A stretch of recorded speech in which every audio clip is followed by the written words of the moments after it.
Opening Drive on 101 ESPN. Brought to you by Sumner One.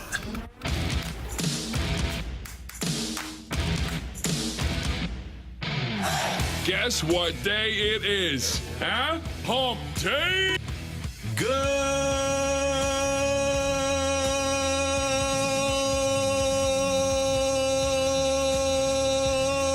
morning, everyone, and welcome to the Opening Drive on 101 ESPN in St. Louis. Happy Valentine's Day. It's 7 o'clock. Time check brought to you by Clarkson Jewelers, an officially licensed Rolex jeweler. Brooke Grimsley is here. Dan McLaughlin is here. The Furious Matthew Rocchio is here. I'm Randy Carricker. Great to have you guys here on Happy Valentine's. Oh, yeah, he hates Kevin Demoff. Hates him with a passion. What? We're going to start with this already? Yeah, well, he was, I got it before you guys even got in. I suffered the wrath. Wow. On Valentine's Day. Well, but yeah. Whatever did Kevin Demoff do, guys? Whatever did he do? Matthew, you want to just start? You get 30 seconds here. Go. He decided to go on Twitter and gaslight all of St. Louis for some completely unknown reason 8 years after the fact by making up a bunch of lies and half-truths about how they, quote-unquote, supported Steve Spagnuolo and it wasn't their fault that he was terrible. And then he didn't explain how they were terrible the rest of the 7 years they ran the team here. You know what he's going to do? He did this before. He's going to blame Martin Kilcoyne and I, who went on Martin's post-game show after a Cardinal game in which Spags had kicked to Patrick Peterson of the Cardinals for the second time in the season. Peterson had beaten the Rams in a game down in Arizona with a punt return for a touchdown. So what does Spags have his punter do? Kick it right to Patrick Peterson, who returns another one for a touchdown. And I'm sitting there and I'm saying, if I'm the Rams, I'm on the phone with Jeff Fisher right now, not realizing that they would hire Jeff Fisher because he'd already moved a franchise. But for the rest of their time here, Demoff would go to Kilcoyne and I and say, well, you were the guys that wanted him. We hired Jeff Fisher because you guys wanted him. So that was and that's what this series of tweets was. Pass off blame. It's not my fault that we sucked. I'm great at my job. Not actually terrible. Yeah, not great. So anyway, that's the story of the day. We've got, let's see, Bernie Federko. Oh, no, Rivs. Is this Bernie or Rivs? Wednesday's Rivs. Oh, it's Thursday's Rivs, Bernie. yeah. Oh, it's Hump Day. And it's Valentine's Day, so we're going to have a lot of fun stuff for you. The Maple Leafs beat the Blues last night by a score of 4-1. Alexei Toropchenko scoring the only Blues goal, and it was a beauty, eh? But Bobby McMahon came into the game with 2 seasons and 2 career goals. He left with 5 career goals. Who's that? Pretty impressive. Yeah, who's that? That's the good question, Brooke. Who is that? I have no idea. Leafs were without 3 of their very good players, too. Yeah. Blues got off to a poor start. I thought Bennington played well, kept him in the game, but it just wasn't meant to be. Not much energy after back-to-back games over the weekend. The Blues did skate on Monday. Had a optional pregame skate yesterday, but you know what? You're going to have clunkers, and that was one of the clunkers. The Blues still are 14-8-1 under Drew Bannister, 7-2 in their last 9, and that snaps their 5-game winning streak on the road. But for the most part, they played pretty well to put them in playoff position. Now they've got a 4-game homestand, and this is a very important homestand coming up. Jordan Binnington was definitely, Dan, to your point, I believe, the best player on the ice. And you look at the final score, and you can't do that when you're talking about Jordan Binnington and what he was able to do. He stopped breakaways, a lot of high-quality chances, but on the other side of the Blues, they didn't really generate any of that. They lacked net front presence, too much looking for the perfect play. It was a very off game for him, and Drew Bannister in his post-game comments last night kept talking about the lack of energy after those past 2 games where they really started out the game with a lot of energy and set the tone early on. How about shoot the puck? Yeah. Shoot the puck. Yeah, well, they wind up at 15? 15 shots. Yeah, not great. That ain't going to cut it. No, and not much possession time either. The overall possession time was abysmal for the Blues. But like you said, Dan, every team, even the best teams, have clunkers like this. And we expect them to be great every night, especially the way things have been going. But they have played a lot lately, well, at least 3 out of 4, right, with the 2 weekend games. And this does happen, and especially for whatever with this group. And the group has changed, but for whatever reason, the St. Louis Blues seem to get on a little bit of a roll and then go into games thinking they're better than they really are, that they can just throw the pucks out on the ice and win a game. Well, and maybe with what you were saying, Dan, too, that they're missing 3 very key players that the Blues didn't fully know what to expect. But if you're looking at big picture overall, this has been a great road trip for the Blues. Mitch Marner, John Tavares, Morgan Riley were not suited up for the Leafs. So I thought, okay, here's a chance for the Blues maybe to go in Toronto and sneak one out, even though you're in the final day of a road trip. And it's sometimes you come out and you play well in that final day, and sometimes you just lay an egg. And that's what happened in this game. Puck possession, as you guys talked about, lack of energy in the first period, poor start, and then the bright spot was Jordan Bennington. But outside of that, not a lot of good things going for the Blues. Well, the other bright spot, I think you could point to the Blues' fourth line again. Alexei Toropchenko was just all over the game last night. I continue to be impressed by him with what he's been able to do. I thought Sonny and Nathan Walker, they also produce a lot of spurts of energy. The fourth line, to me, was also the other impressive part of the game. Have you caught your breath, Randy, after the good morning? Oh, yeah. Okay. Yeah. I'm trying to give you my best Anders Cantor. What made you just rip it out, the good morning? You must be a Valentine's guy. Oh, happy Valentine's. By the way, the Blues play the Oilers on Thursday night here in town at Enterprise Center, 6 o'clock pregame, 7 o'clock faceoff. That would be tomorrow, by the way, kids. The Oilers have played very well since their coaching change. And then, Brooke, mixed emotions on Saturday afternoon? No. Nashville Predators? Nope. Always going to root for the Blues. There you go. I promise. I was here for the Blues Stanley Cup run. I promise you guys. I care a lot about the Blues, and it's been very special to be able to cover them. And when I came here, to be able to cover them going from the worst in the league to the best, that is the best sports memory I think I've ever been a part of. You mentioned a coaching change for Edmonton. They took off. They had the long winning streak. I wonder what the Blues front office is thinking right now with the not only the immediate future, but long-term future of the head coach. And Drew Bannister's done a really good job since taking over for Chief. I just kind of wonder where they're at with him right now. I wonder that, too, and I wonder if they're waiting to see who becomes available. But he's doing a really good job with the young players, and maybe that's the model. Berube had coached at Chicago when that was the Blues minor league team. He had coached a bunch of their kids when he got hired as the head coach, and they got better, and some of the veterans got better. Now they hire a guy that had coached, at least on an interim basis, a bunch of their young players at Springfield, and they get better and better, and some of their veteran players are playing better. Maybe that's the model. I don't know. Maybe Bannister is the guy. And that's the change that you needed. I think he just has a different approach that they seem to resonate with, what the younger players seem to resonate with. Yep. I think it's the question, though, in their front office, at least one of them, because you have the trade deadline coming. That would be first and foremost. But where do they sit with Drew Bannister? I think it's an interesting question now that you're, roughly 20, 25 games into his tenure. And Army. I know Army. I'm sure that's something that he literally evaluates every single day. Absolutely. After every game day, he's looking at the pluses and minuses of what happened last night, and then he'll add it all up at the end of the season. If they make the playoffs, do they hire him? Even if they get knocked out in the first round, do they hire him? I think it really depends on who else is out there. What happens if you really like Drew Bannister, but John Cooper becomes available and he loved St. Louis when he coached here? You want a retread, though? I'll take that retread. I understand that. I'll take Joe Quenneville if he ever gets released by the league. I understand that, but this guy... You look at the track record of what Army's done. Okay, hard-nosed coach, then players coach. Hard-nosed coach, players coach. This guy seems to be, I think, a little bit of both, where he cleaned it up, and the players, to your point, Randy, because he had them in the minor leagues, seem to respond to him. But here's the deal. The shelf life of these guys is minimal. Yeah, 3 to 4 years. Yeah, if that. Yep. College football, the College Football Playoff Board of Managers is expected to vote February 20th on a model that would include the 5 highest-ranked conference champions, including a group of 5 champion, and the next 7 highest-ranked teams in the 12-team playoff. So you'd have the champions of the best group of 5 team, the highest-ranked group of 5 team, and then SEC, Big Ten, ACC, Big 12. You'd have those for those 4 champions, and then the next 7 highest-ranked teams. I like that model. I see no problem with that. You take care of the group of 5 so that somebody like, if Boise State, are they in the Big 12 now? I have no idea. But anyway, if a group of 5 wins, Central Florida is undefeated and wins their conference, and they're the highest-ranked group of 5 team, they'll do it. And then you've got the Ohio State, you've got in the Big 12, maybe you have Arizona State or something like that. Maybe they win. And then you take, who am I leaving out here? The ACC, maybe Clemson, and then obviously Mizzou winning the SEC. You take the 5 highest-ranked conference champions and then move on from there. So what does this mean, bigger picture overall, you guys believe?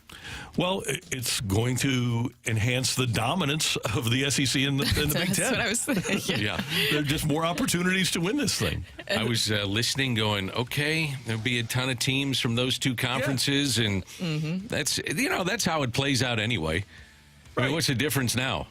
I mean, so what are you looking at with this particular model that wouldn't allow some of these big teams to get in? You know what I'm saying? I don't, I get it, but I don't. The thing is, like this year, you had Georgia out because Alabama was in.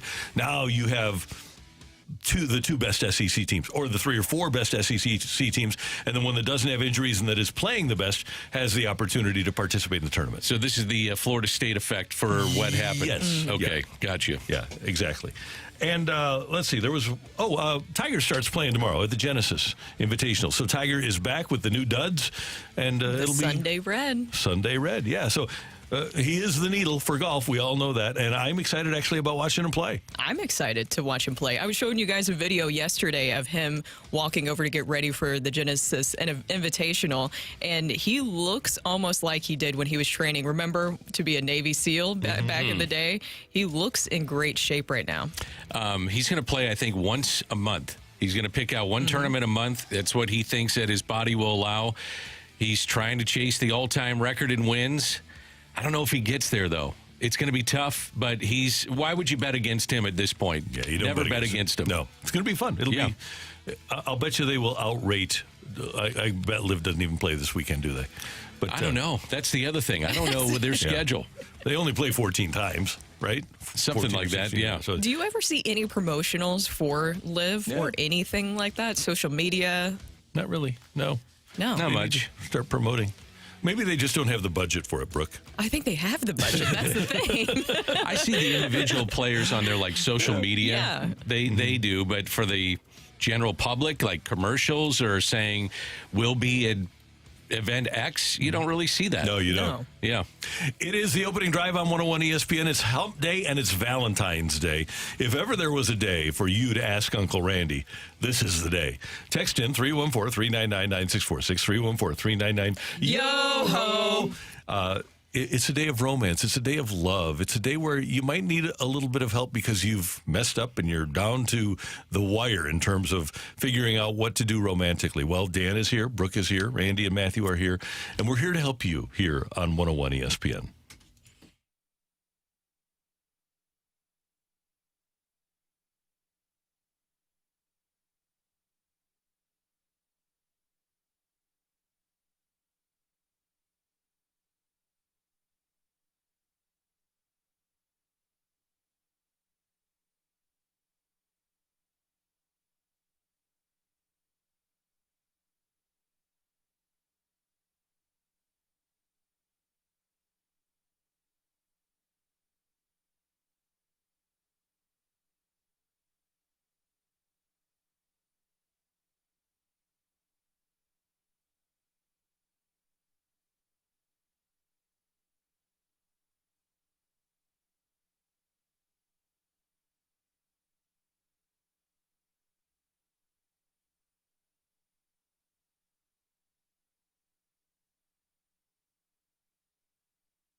Guys, today is Valentine's Day. I don't know if you didn't know this or not. I'm sure that maybe you've already gotten a sweet surprise for that special girlfriend, wife, or soon-to-be wife in your life. But if you not, or maybe you think that you need to get her something, a bigger gift, then you need to go visit my friends over at Decor Interiors and Jewelry. It's in Chesterfield at Olive and Woods Mill Road. Right when you walk in, you will just be blown away by all the options. The owner, Joe, he is such a great guy. He's the kind of person who doesn't know a stranger. He loves taking care of his customers, and he just treats you like family. And his staff is just like him. They will greet you with a big smile, and they will just make your decision-making so easy. And they'll actually take the time to really help you understand what you're getting. Whatever your budget is, they'll work with you for what you are looking for, whether it's diamond heart jewelry, like a necklace, or even maybe some earrings, or if you're still thinking about popping the big question on Valentine's Day, which I know is today,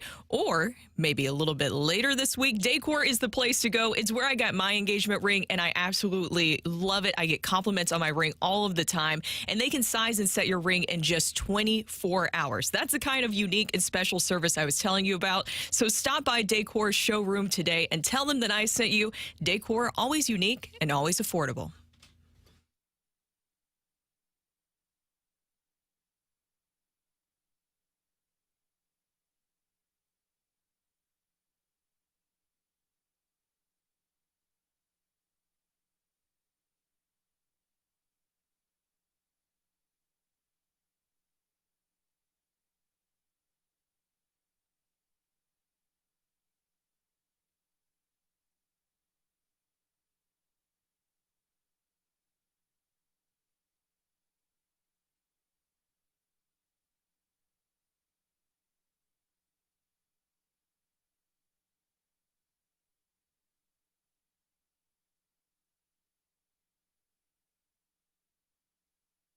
Got a question for Uncle Randy? Let him dive into his infinite well filled with wisdom to find you answers. Text 314-399-9646. It's Ask Uncle Randy on 101 ESPN.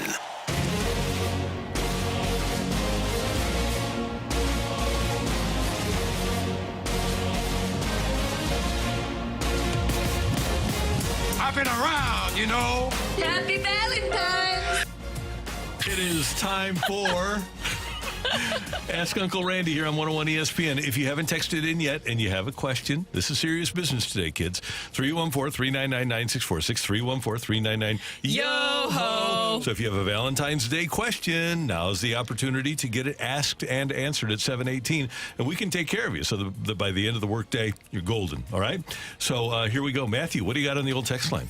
Randy, I'm married. Is it okay to go to dinner with my parents on V-Day? Parents no. offered, and I'm torn. Yeah, don't be torn. No, say, Mom and Dad, thank you for the offer, but you can celebrate your Valentine's Day together, and we will celebrate our Valentine's Day together.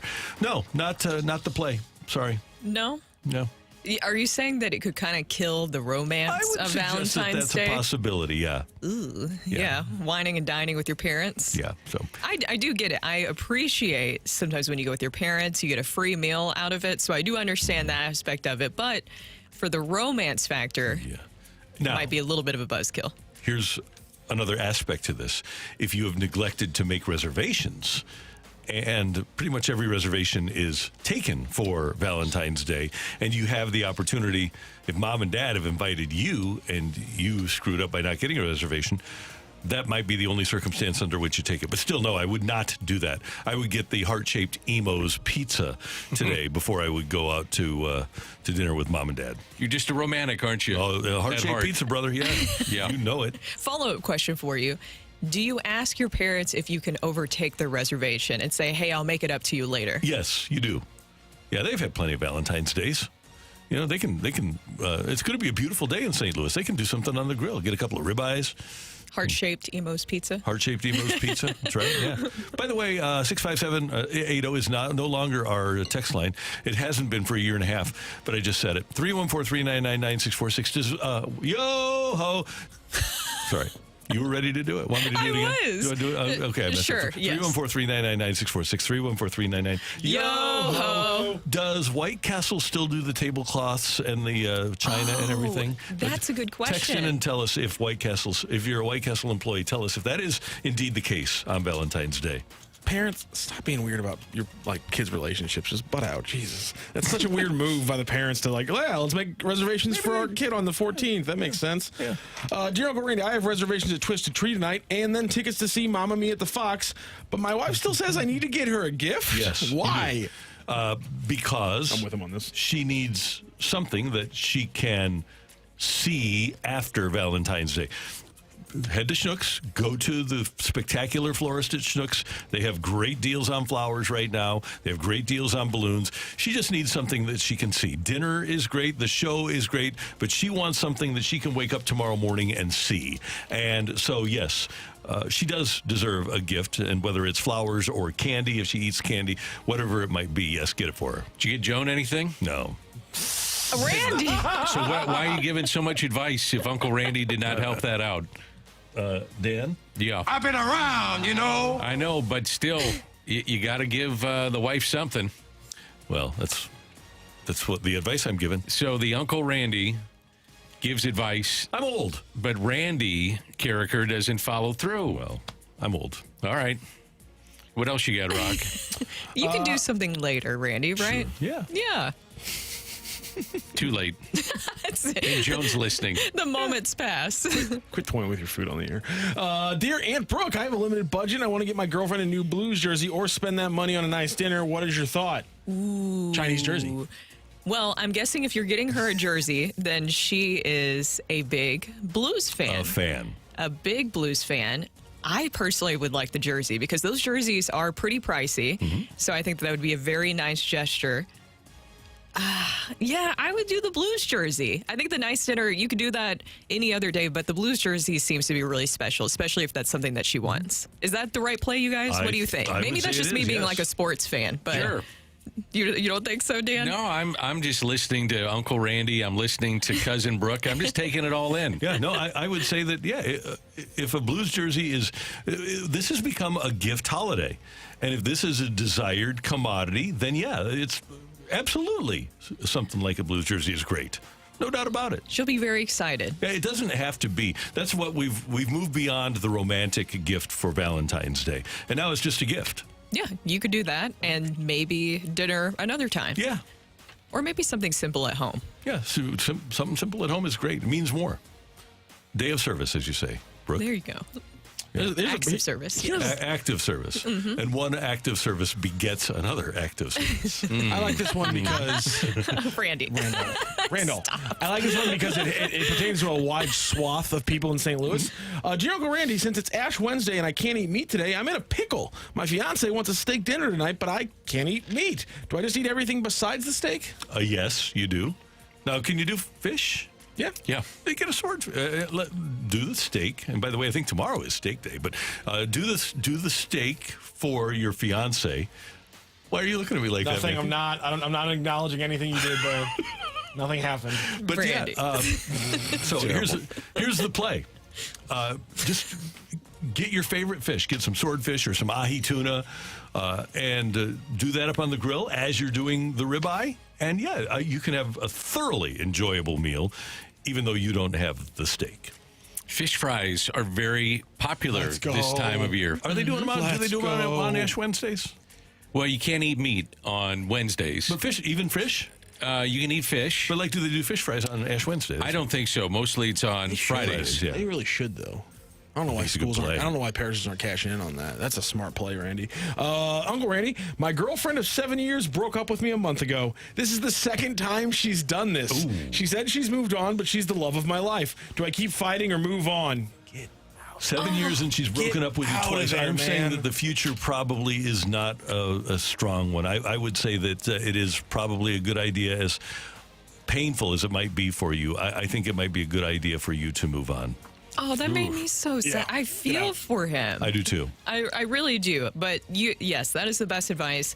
It's better to move on. It seems like if she continues to do this, you need to find somebody out there who is better for you. Here's the thing. she is the love of your life. You are not the love of hers, There you go. sadly. And that's just no way to build a foundation for a relationship. And it's nothing to do, I'm sure, with him. It sounds like it's more of like what you're saying. It's just it's not the right fit and not the right person for you. Right. So you'll find somebody. Trust us. We're rooting Trust, for you. Trust Uncle Randy. I like that. We had somebody who said that I lost it. Here we go. His wife got him a Corvette, and he's been getting her a used Corvette, and he's been getting her flowers every week for pretty much the entire year. Does he still have to go big on Valentine's Day, considering that's what she got him for his birthday? A Corvette? He said a used Corvette. I would say yes. He said he's been giving her flowers and pampering her the entire year. Well, that's wonderful.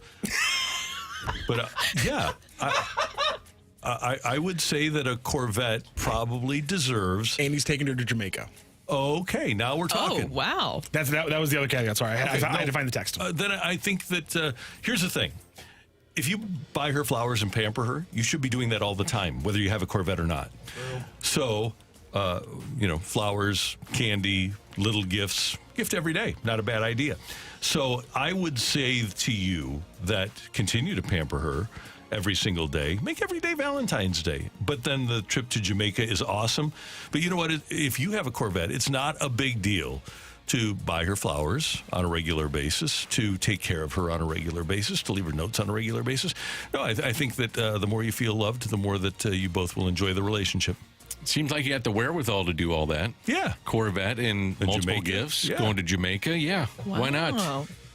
That is very nice. Mm-hmm. Yeah, I just do the little things. Another guy said, "Dear Uncle Randy, I'm taking my wife out to a trip this weekend that we've been planning for the last few weeks. Do I still bring her chocolates or flowers today?" Yes, you do. Yes, you do. Yeah, that's part of the game. Pretty much every hotel that's going to be doing rooms tonight or over the weekend is going to be saying, "Hey, do you want us to leave flowers or candy in the room?" So, yeah, you just do it.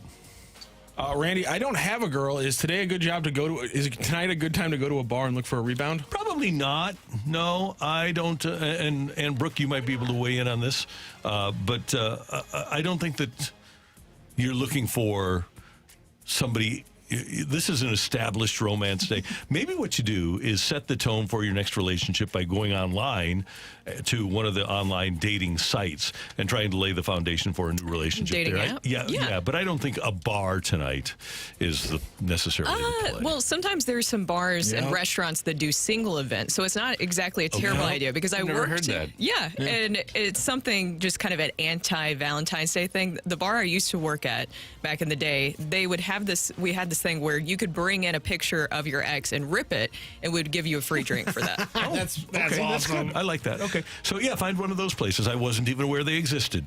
So, Yeah, it's a new thing for the yes. people who are very anti-Valentine's Okay. Day. So, yeah, find a place that has a singles event going on tonight. Yeah, and go to it. That's smart if you're a bar. You're not cashing out. People aren't making reservations at your place, so turn it around another way. A lot of bitter people out there that are willing to bring a picture in and rip it. Uncle Randy, Joey V last night said during the broadcast that Valentine's Day is next Wednesday. How would you suggest we help our friend Joey before he heads to the doghouse later? I think Joey's going to be just fine. And they have 5 kids. Yeah. Mm-hmm. So mom is taking home with the kid. You better take care of mama. Yeah. And you've been gone since last Friday. Yeah. So I would say that, you take care of her. Nobody does a better job of circling the wagons than Joe Vitale, though. He will. Because here's the thing. Joe can bake his own goods. I was going to say. He's spectacular. He probably grows his own flowers. So Joey V will be just fine. I don't think we need to worry about Joey V. He'll get it figured out. Somebody, I'm sure Curbs told him too. If he said it on there, I'm sure Curbs said, "Hey, buddy, it's tomorrow. It's not next Wednesday." So, I could just already hear that conversation right now. yeah, I don't know. Remember the cricket last year? Curbs likes to see Joey squirm. true. He does. Yeah. All right. Thank you, Matthew. You're welcome, Randy. And thank you very much for your questions. Happy Valentine's. Oh, here we just. Happy Valentine's! There we go. From 101 ESPN. From the opening drive. Coming up, it is National Heart Month, and it is Heart Day. So I've got a little Uncle Randy story for you coming up on 101 ESPN.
Hey everyone, it's Brooke here for Universal Windows Direct. Have you been surprised by an energy bill lately? I know that I have. And then you start searching for ways to really reduce your energy costs. One way that you probably didn't even realize is through your windows. And that's why I got connected with my guys over at Universal Windows Direct, where their windows keeps the cold air out. Call Universal Windows Direct today and they'll upgrade your new windows to triple pane glass for free. That's 3 layers of glass between you and the cold outside. Triple pane means extra protection from the elements, a consistent temperature in your home, increased energy efficiency, which leads to that reduced heating and cooling costs that we were talking about to help that energy bill. Call this number 314-334-2522 to schedule your free in-home estimate today, and you can get all of these benefits. For every 2 windows you buy, you get the next 2 for free, plus that free upgrade to triple pane glass, and they'll double your energy tax credit. Restrictions apply. Tell them that I told you to call and get an additional $250 off your next project. For the last windows you'll ever need, go to universalwindowsdirect.com, and like me, you'll be saying, I love my windows.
This is Rocky with your Sports Center update, driven by Johnny Londoff Chevrolet and Johnny Londoff Autoplex. Blues last night facing off against the Maple Leafs, falling 4-1 to break their little winning streak. They're back in action tomorrow, on Thursday, as they host the Oilers. 7 p.m. puck drop here at Enterprise Center. You can catch the pregame show right here on 101 ESPN, your home for the St. Louis Blues, starting at 6 p.m. And last night, ESPN secured an extension on their TV deal for the college football playoffs through the 2031-32 season at 6 years and $7.8 billion. That is your Sports Center update, driven by Johnny Londoff. Find your rodent shop 24/7 at londoff.com and londoffautoplex.com. Are you kidding me?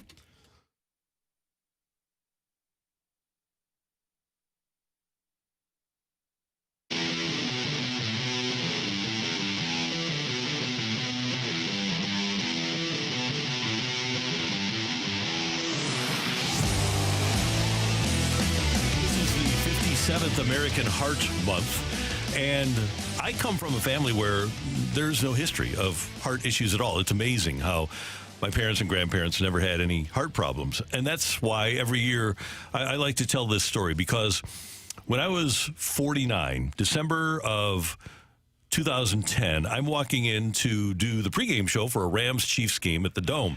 And for the summer of 2010 and the fall, I had felt, even when I would go for a walk or when I would ride my bike, like a clicking in my chest. And I didn't know.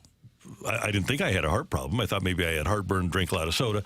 And then after 10 minutes, it would go away and I would be fine.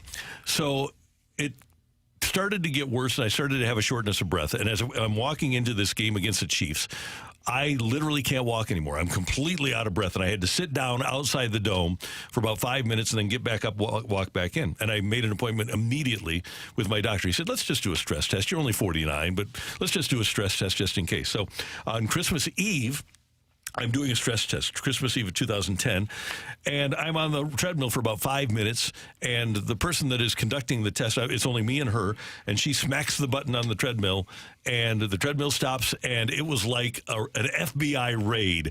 There were 20 people in that room in a blink, and I was only across the street. I was at St. Luke's at the outpatient center, and I felt fine, and they want to take me across the street in an ambulance. They said, this is an emergency. And I said, well, I can drive. And they said, no, you cannot drive. So they literally took me across the street in an ambulance, and I'm being wheeled down the hall within minutes and getting a stent put in. And to put a stent in, they go up through your leg and through your torso. And you actually, if it's not a procedure where they put you under, you get to watch as they're running a wire through your body and putting a stent in. It's unbelievable. I was talking to the nurse who was at my side, saying, talking about the value of red wine for the heart. So I remember that vividly. But also I remember, as I'm being wheeled down the hall, you have the best cardiologist. You're in great hands. A guy named Dr. Morton Rinder. I would not be here talking today if it wasn't for Dr. Rinder. He's unbelievable. So he put the stent in and told me what to do, gave me his expectations. He said, I want you to be able to run marathons. I said, Dr. Rinder, I have not run 26 miles in my life. I said, I ride my bike. He said, okay, I want you to ride your bike every day. So I was doing that, and I was working out on the treadmill right before the Super Bowl in 2012. This is January of 2012, and I feel a burning sensation in my chest. And because I'd had the stent put in, I made an appointment with Dr. Rinder right away. He said, come in, go to the Super Bowl, take it easy at the Super Bowl, come back, do another stress test. I said, okay, I will. So I come back, do another stress test, get through it, and I feel like I'm fine. But he says, I sense a little irregularity. I want to put another stent in. So I come in February 9th of 2012, and he's going to put a stent in, and he's going through, and they find that I have a blockage at the widowmaker. And it's really dangerous to put a stent in there. So I come out of it. This one they did put me under. I come out of it, and there's Dr. Rinder in my room when I come out of it. And he says, hey, I just was really uncomfortable putting a stent in there. I want you to undergo a bypass. I said, okay, cool. I'm not understanding the depth and how important and how serious a bypass operation was. Well, I was on a blood thinner because of what happened in 2010. And so I had to sit in the hospital from the 9th through the 14th. So 12 years ago today, a guy comes into my hospital room and starts shaving my chest. I said, what's going on here? He said, dude, you're getting bypassed today. You got to have your chest shaved. So he completely shaves. So I'm completely smooth. I looked like a swimmer there. And so they take me in, and I didn't even tell my kids, who at that time were 17 and 14. I didn't even tell. They went to school that day not knowing if their dad would get up off the table. That's how routine I thought it was. And I never told them. I never said goodbye or never felt any seriousness. And I was on the table for a long time. And I came out of it, and then I come home a few days later, try to walk up the steps like I'd had a stent, bad move, completely out of breath. And I wound up, my goal, because Alan Craig had been injured the year before, my goal was to try to be back at work before Alan Craig got back with the Cardinals, which I did. I missed 17 work days, 17 business days before I came back. And I was very serious about my rehab. And this is why I tell the story. Because one day I was doing rehab from the quadruple bypass over at St. Luke's. And I can picture this guy. I hope he's listening now. White hair, shiny black Mizzou sweatsuit. And I'm walking out. He's walking in. He says, are you Randy Carricker? I said, yes, sir. He said, I just want to tell you, you saved my life. And I said, how? And he said, well, you told that story after you came back from your bypass, and you said, go to your doctor if you feel any pain or discomfort at all in your chest. And I was a man, so I thought it was heartburn too. But I went to my doctor, and I wound up having to have the same surgery you had. And like me, in 2010, Dr. Rinder had told me I was in Darryl Kyle territory. For a sports guy to hear that you're in Darryl Kyle territory, that's pretty serious business, because Darryl Kyle died in 2002. And so I was very conscious of it. And so I told the story on the air when I came back. And this guy went to his doctor, found out that he needed a quadruple bypass, and told me, what could have more gravity than that, to have somebody say, you saved my life. And I want people to know, even if you're young, I was only 49 and I had no history of heart problems in my family. If you have any discomfort at all in your chest, make an appointment with either your primary doctor or your cardiologist, and especially during American Heart Month, make sure you get it checked out, because there's an old commercial. Is it heart or is it heartburn? Well, for me, I thought it was heartburn, and it wound up being my heart. And I wouldn't be here today. I've got to experience so many cool things over the last 12 years, a lot of them recently, because of the fact that I went to my doctor. So I just want people to go to their doctor. Don't tough it out and think, oh, it'll just go away.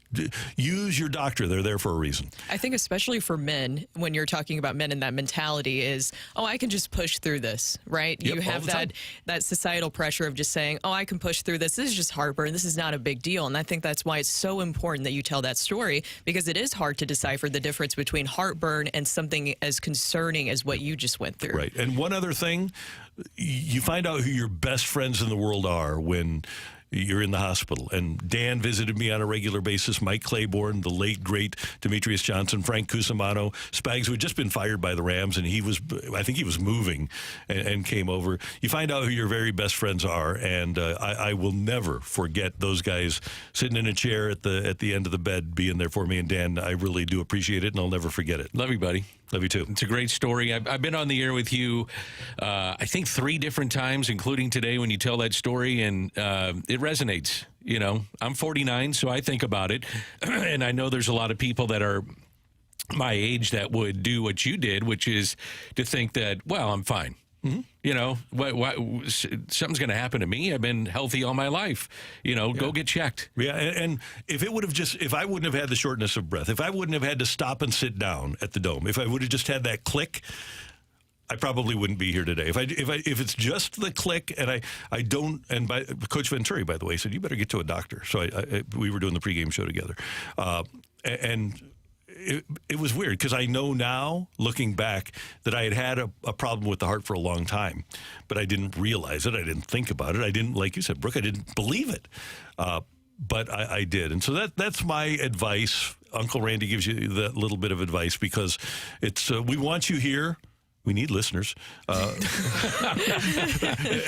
we want you here. But your family needs you, and especially Heart Month. And on this day, it's serious business. How much did it change your life perspective after that? Oh, tremendously. I take much better care of myself, and I have a much better. There's 2 things, Brooke. I have a much better appreciation of life. I certainly don't have the temper that I had before, but I also understand this platform a lot better, that people do listen and pay attention, and that we can be a force for better if we treat it right here on 101 ESPN. So I guess if you're going to look at this story, the one positive thing is you're still here and living. Still here and living. Mm-hmm. And maybe the Rams did something good for you. Oh, that could be. Yeah. That's right, yeah. You know, if you weren't going to do the pregame, who knows where you'd be. That's exactly right, yeah. And then the other notable thing was that when I was in the hospital, just sitting, 2 things. Number 1, I had a nurse that was a Red Wings fan. She was the worst. No, she really didn't keep you alive. She was a sweetheart. She did. And so I try to make an effort, and I will today, to take some cupcakes or something over to the nurses at St. Luke's every year on Valentine's Day, because they were awesome to me, even the Red Wings fan. That they were fantastic, and I love them, and thank all the people at St. Luke's. And Dr. Cordy Cordes, now retired, performed the surgery, and he was sensational. And Kimiko Temin was actually my anesthesiologist. One of my best friends, Tim Temin's wife, was my anesthesiologist, so that was cool. And then the other thing that happened is I'm waiting for my blood to thicken because I was on a blood thinner, was that Whitney Houston died, and I got some really good material out of that. Yeah, that's terrible. Let's not bring that up. No. This is a serious segment. She was such a great singer. You're giving a lot of talent. A lot of good information here, Randy. Don't do it. Don't do it. It's too late. He already snuck one out. I heard it, but hopefully I'm talking over. On the other side, a lot of important information, and the way you lock that in, Randy, is by saying something that they'll just never forget this segment. Just different ways to look at it, Danny. Yeah. Who would have known that Whitney Houston wasn't a very good swimmer? Oh. Who would have known? So, Take It or Leave It is coming up. We have a fresh take. We've got Jamie Rivers, Blues analyst, will be with us. The fight. We got the fight coming up. We're going to get into Rush Hour Reset. Yep. How about those Bears? February 14th, 2012. Oh, yeah, it was quite a day. Glad you're here, buddy. Thank you. I'm glad to be here. And I know our listeners feel that way too. Yeah, yeah. It's and never having been a swimmer to be a man. And I woke up to getting my chest shaved. I literally woke up to shaving cream all over my chest. It was never forget it. Never forget it.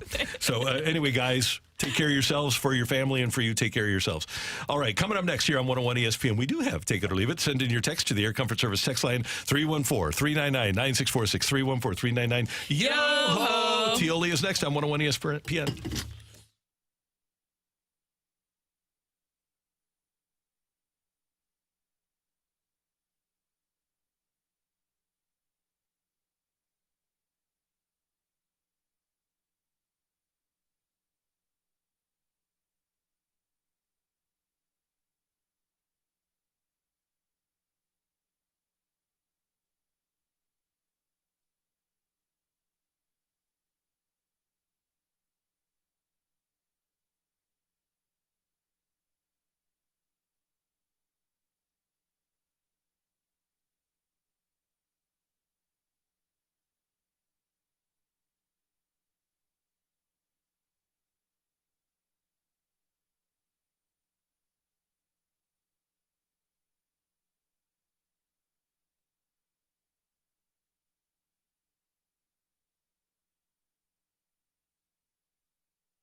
Leave it. Want to say something? Want to put it out there?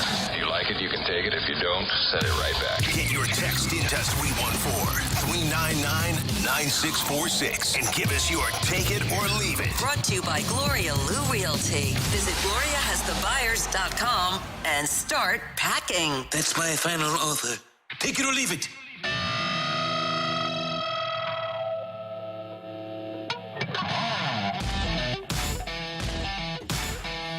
It is time for Tioli here on 101 ESPN. Brooke, Dan, Matthew, and Randy, great to have you with us here on 101 ESPN.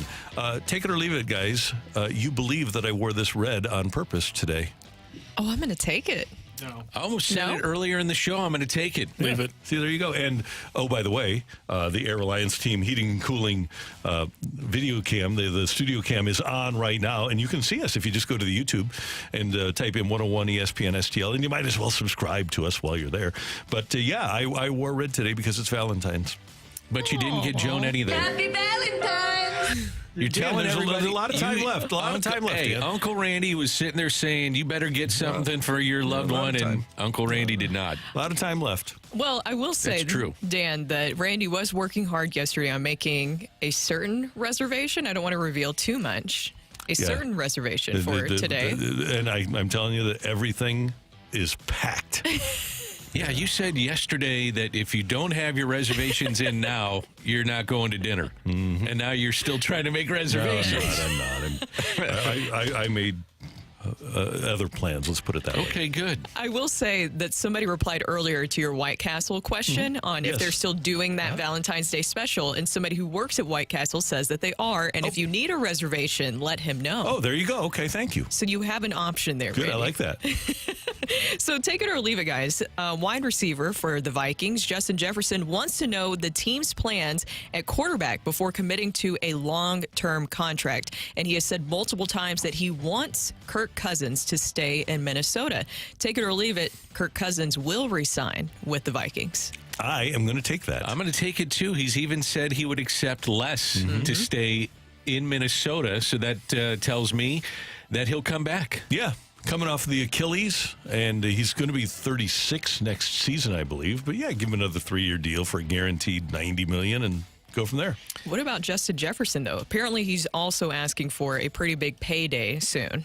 But you have the inside track, right? If you and the team can always franchise him too. So you might as well, if you're him, work towards a deal. And now you put the Vikings on the clock to sign Kirk Cousins. All right, take it or leave it. The narrative that Kyle Shanahan should be considered a coach that can't win the big game should be held off for just a bit. And the reason why I say that is that Andy Reid lost 3 straight NFC championships, a Super Bowl. Kyle Shanahan has lost 2 NFC championships and a couple of Super Bowls. Yeah, I will totally take that we should hold off because to me, the NFC championship is a pretty big game. It is a pretty big game. I'm going to have to take it too, Dan, because while that was a very devastating way to lose, and we're getting into this later about certain players saying that they didn't know the overtime rules, but Brock Purdy came out and said that they did know the overtime rules, so it wasn't necessarily on Kyle Shanahan, but to lose in another devastating fashion like that, he is gaining experience, and even through mistakes, you still learn a lot of lessons moving forward. Okay, so Brooke, I'm going to give you a scenario for your Titans. Oh, okay? Okay. My Titans always You can go, you're told that you can go to overtime of the Super Bowl every single year. Would you want to keep that coach around? If you don't know if you're going to win or lose, would you keep a coach that goes to overtime in the Super Bowl every single year? Oh, yes, 100%. Yeah, it's amazing to me that people are not happy about going to overtime in the Super Bowl. People are just unhappy in sports in general, aren't they? Yeah. If you don't win, then all of a sudden narratives pop up. And Coach Vermeil always said, and he's 100% right, it's just as hard to lose a Super Bowl as it is to win a Super Bowl. The Titans easily could have beaten the Rams in Super Bowl 34, right? An extra point. Should Kyle Shanahan take the blame because Moody missed an extra point that would have won them the game in regulation? Exactly. Mm-hmm. Exactly. That's not coaching. Well, No. Maybe he could have found another kicker, but they got a kick blocked. Then the other team, sometimes people forget this, the other team's trying also. They want to win too. Yeah. They got players too. Yeah. Including Patrick Mahomes, who's really good. Yeah. All right, Matthew, what do you got on the text line, sir? Take it or leave it. Marp gets more than 100 at-bats this season. I'm going to take it. I'm going to leave it. Yeah, I'm gonna leave that. I'm going to leave it. I think the at-bats will go. Now, everything's predicated on how well you're hitting and how well somebody else is not, or if there's injury. But I'm going to leave that, and I think that you'll see the majority of the at-bats in certain situations go to, let's say, someone's got a day off. You give them pinch hitting appearance unless they're fully off, and then Alec Burleson will get a bunch too. That would be ideal for me. If Carpenter is on the team and gets less than 100 at-bats, I think that's why you signed him. Tom Lawless got 26 in 1987. Well, if he gets less than 100 at-bats, it should tell you that your team is probably playing pretty well. Yes. Ooh. So looking at his stats over the years, he had 188 at-bats last season, 128 in 2022, 207 prior to that. He hasn't been below 100 at-bats. Could change this year. Yeah. I think that was hopefully the plan going into this. I think the plan was that you wanted, if you look at the track record of this offseason, what they're doing is getting veterans in there, getting back to the culture that allowed them to win, and he was a big part of that. People forget he was part of the 2011 championship team. If you appear in a game for that season, you're counted to get a ring, and he got a ring. In 2013, he was one of the best players in baseball and was one of the best in a pretty decent stretch. Yeah. I think he's a Cardinals Hall of Famer before it's all said and done. Take it or leave it. The Bears draft number 13 and keep JF1, then trade one in week 3 to 6 to a team with a QB injury. Yeah, I'm going to leave that. Can I just say, you can type out Caleb Williams and Justin Fields. You don't need to say number 13 in JF1. Yeah. Justin Fields isn't good enough to have a nickname yet. Not yet. No, and I just don't. What's wrong with calling him JF1? Here's Not the thing. good enough for it. It's you just can't project that somebody's going to have an injury and then want the quarterback that you have. You want to put together your roster to start the season. And if you do it the way that you're suggesting, Texter, you basically have a useless roster spot with an extremely valuable piece of property in Fields. So you trade Fields and you take Caleb Williams, and hopefully you can get more than just a second-round pick for Justin Fields, and Caleb Williams is your guy for the future. I think the Steelers have the 20th overall pick. Mm-hmm. If you're the Steelers, are you interested in making that deal and bring Justin Fields in? I think Arthur Smith would be an interesting coach for him.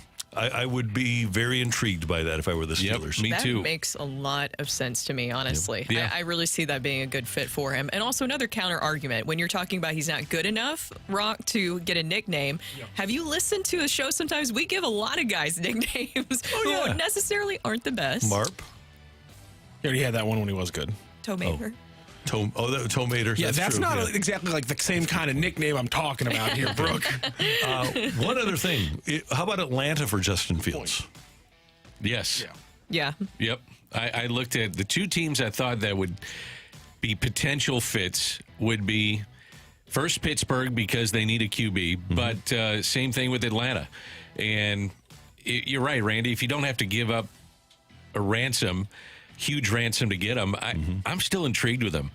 And there's been talk that the Bears would keep Fields and draft Caleb Williams, and the blueprint for some would be to have him sit and then become the starter. But, man, you would be opening up a can of worms that you don't want to deal with. Yes. Right. Because what happens if and I don't expect Justin Fields to become good, right? I don't think he's a Super Bowl quarterback. But what happens is what happened to the Chargers when they drafted Phillip Rivers and they still had Drew Brees. Yep. Right? It's just really difficult to have two really good quarterbacks on your roster, and you're going to lose one of them. And how much will Justin Fields be paid if they do keep him? Next year, it would be the year. This year, he's fine. But then next year is the big money that kicks in. Which opens up the can of worms. Yeah. Take it or leave it. Jordan Walker goes for 2020 this year. You know what? I'll take it. I'll be Sunshine Lollipops. I'll take that. Yeah. After the way that he finished the final 2 months of the regular season, don't play it yet, Randy, but I do think that he has a chance to be 2020. There you go. We're together. What do you think if he's not 2020? 40-15. That would be a hell of a year. Yeah. He's a big fella. I think he could eventually be a 30 home run guy. I do too. He's so young, but he's going to get better and better. And this is a big step for him this year. Finally, you have the rookie year done, the nerves, the fast part of the game kind of slows down for him. I could see this being a big year for him. Yeah, he's got to work on his launch angle a little bit. But if he does, why are you guys looking at me that way? Oh, by the way, it benefited him to going down to the minor leagues and coming back. Now, if you want to say he was working on the launch angle, that's one thing. But how about just taking some of the pressure off to go down to the minor leagues? Yeah, and figuring out who can't play or who gets hurt here. And, Maybe you should have treated his slump at the end of spring training a little bit different. No, it's spring training. All right. I don't believe anything I see in spring training. Especially after last you're season. referring to Because what did that the lead video to? where Ali said, "You're here because we have confidence that you can overcome adversity because you have," and then he faced adversity and they set him down. It was pretty tough. It's just the game was fast on him. You could just see that. Yeah. Even in the outfield, it was kind of a tough stretch. Sunshine and Lollipops, take it or leave it. Newt Bar, 30 home runs. Leave it. Leave it. I'll have to take it. 25-25 guy. I'm going to leave that too. They're not going to run that much, are they? Oh, come on. They're going to steal 314 bases, Matthew. 350. Wait a second. They have a Hold on better second. roster to steal bases this year. Now, do. when you fall behind 4-0 in every game, you're not stealing bases because you sit back to get runners on and then hit a home run. you're just not going to steal bases in those situations. And I think that was one of the reasons why the stolen base total was so low last year for the Cardinals. Yeah, and it'll help to get Mason Wynn on base to steal, too. Absolutely. And I agree with you, but do you think that there's also an argument there of that it can help you gain momentum sometimes by stealing bases in a game? Change Sure, the energy? Yeah, I think it can, but the basis of the game, though, would be to stay on and have a big home run, which can change the momentum of the game, too. Yep. Thank you, Matthew. And thank you for your texts. We do appreciate them. Matthew's working on a computer. He's Coming busy. up, speaking of giving up early leads, MLB.com lists their favorites and dark horses for the Cy Young Award. Is there a dark horse Cardinal Cy Young winner on the staff? That's coming your way on 101 ESPN.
Hey, I want you to know what's going on with my friends at Together Credit Union. Drove by the Manchester location yesterday, and they have some great ways for you to grow your hard-earned money.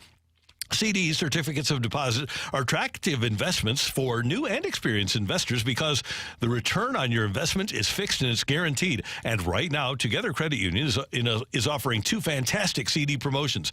The first, CD rate option of 11 months with a 5.40 annual percentage yield. Your second CD rate option is a 19-month CD term with a 5.00 annual percentage yield. Both options require a minimum balance of $1,000.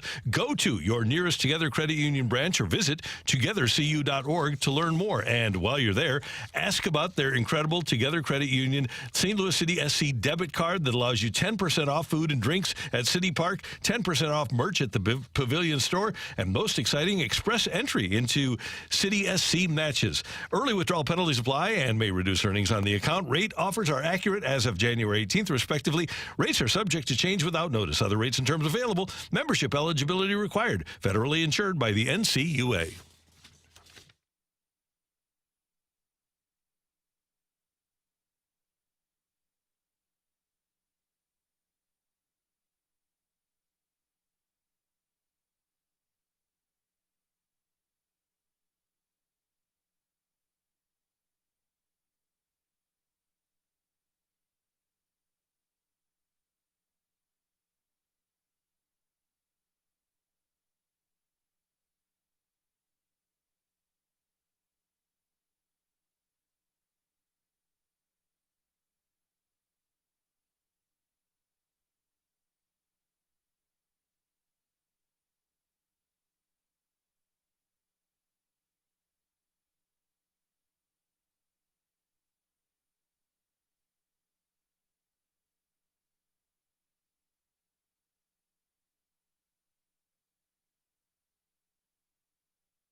day's top stories. It's the Opening Drive's Fresh Take.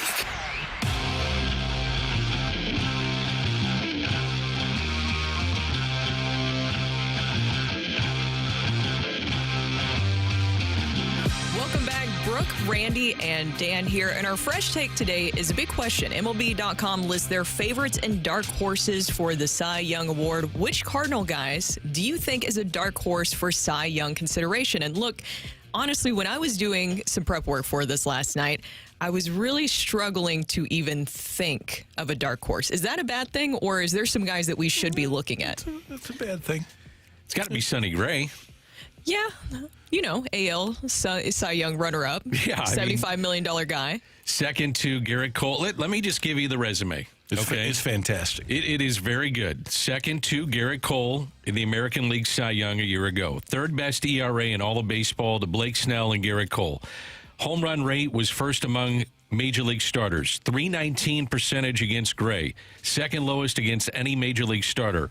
He had 5.3 wins above replacement. WAR was only behind Zach Wheeler and Spencer Strider.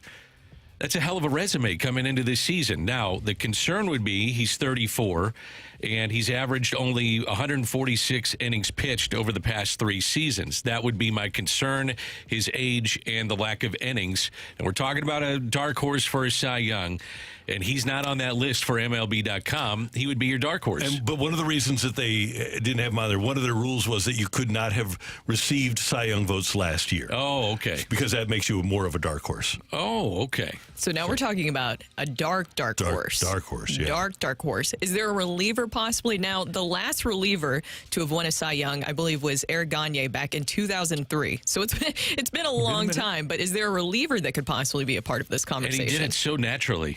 I see what you did there, Dan. I looked at this, and Dennis Eckersley had 51 saves and a 1.91 ERA when he won the Cy Young. This is the amazing part, though. He threw 80 innings. He threw 80 innings. 2 years ago, Helsley in 54 games, a 1.25 ERA in 64 2/3. But you'd like to see that up a little bit, and he would be the only guy I'd consider to get a Cy Young out of the bullpen, and, man, that is a reach. It is. The one guy that I see is the guy that is 3 years removed from finishing third in the American League Cy Young voting.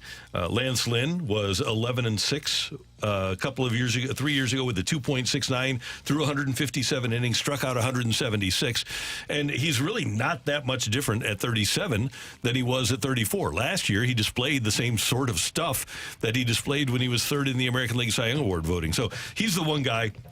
He had 3 consecutive years in the American League where he was top 6 in their Cy Young voting, 5th, 6th, and then 3rd. So I think that Lance Lynn would be the guy if the offense is there for the Cardinals, and I know that the voters don't really look at wins anymore, but I do think that he can win enough for the Cardinals and throw enough innings for the Cardinals so that he'll be in the conversation. I don't think he would win it, but I guess the guy I'd look at, real dark horse, would be Miles Mikolas, if he can get back to what he did a couple of years ago, and I think he was a top 5 finalist for that.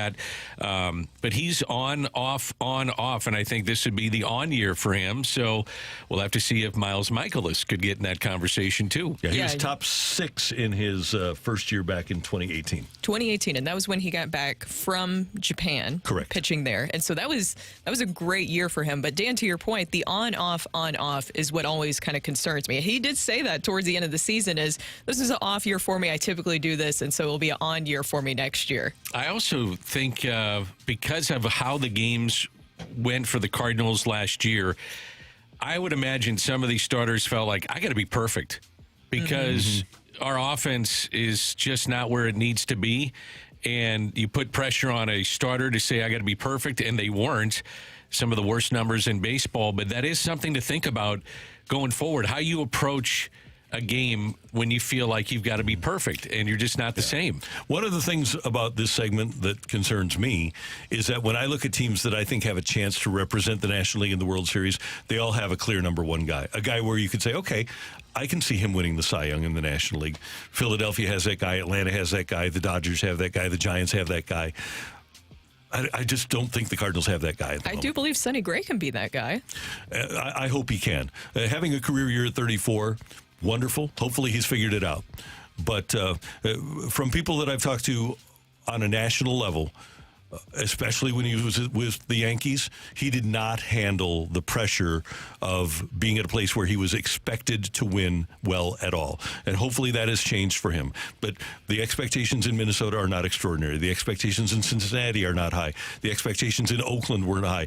When he went to a place where they talked about winning is really important here, we have to win, like the Cardinals always say, things did not go well for him at all. What would you say, though, when you develop a pitch, his slider, sweeper, whatever you want to call it, gave up just 15 hits and 195 at-bats against that pitch last year? And sometimes as you get to your mid-30s, you got to reinvent yourself. And maybe he's done that, and that'll mean a little bit more success for him. Who would the comp be? Who's reinvented themselves and turned themselves into a number one? Oh, I don't know. I'd have to think about it. That's the problem that I have. I'm sure there's guys like Logan Webb. Yeah, I don't know that he's that old.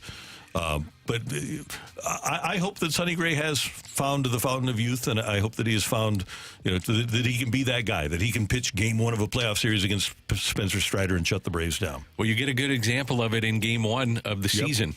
Apparently, Yamamoto has looked just awesome in some of the things that he's done on the side.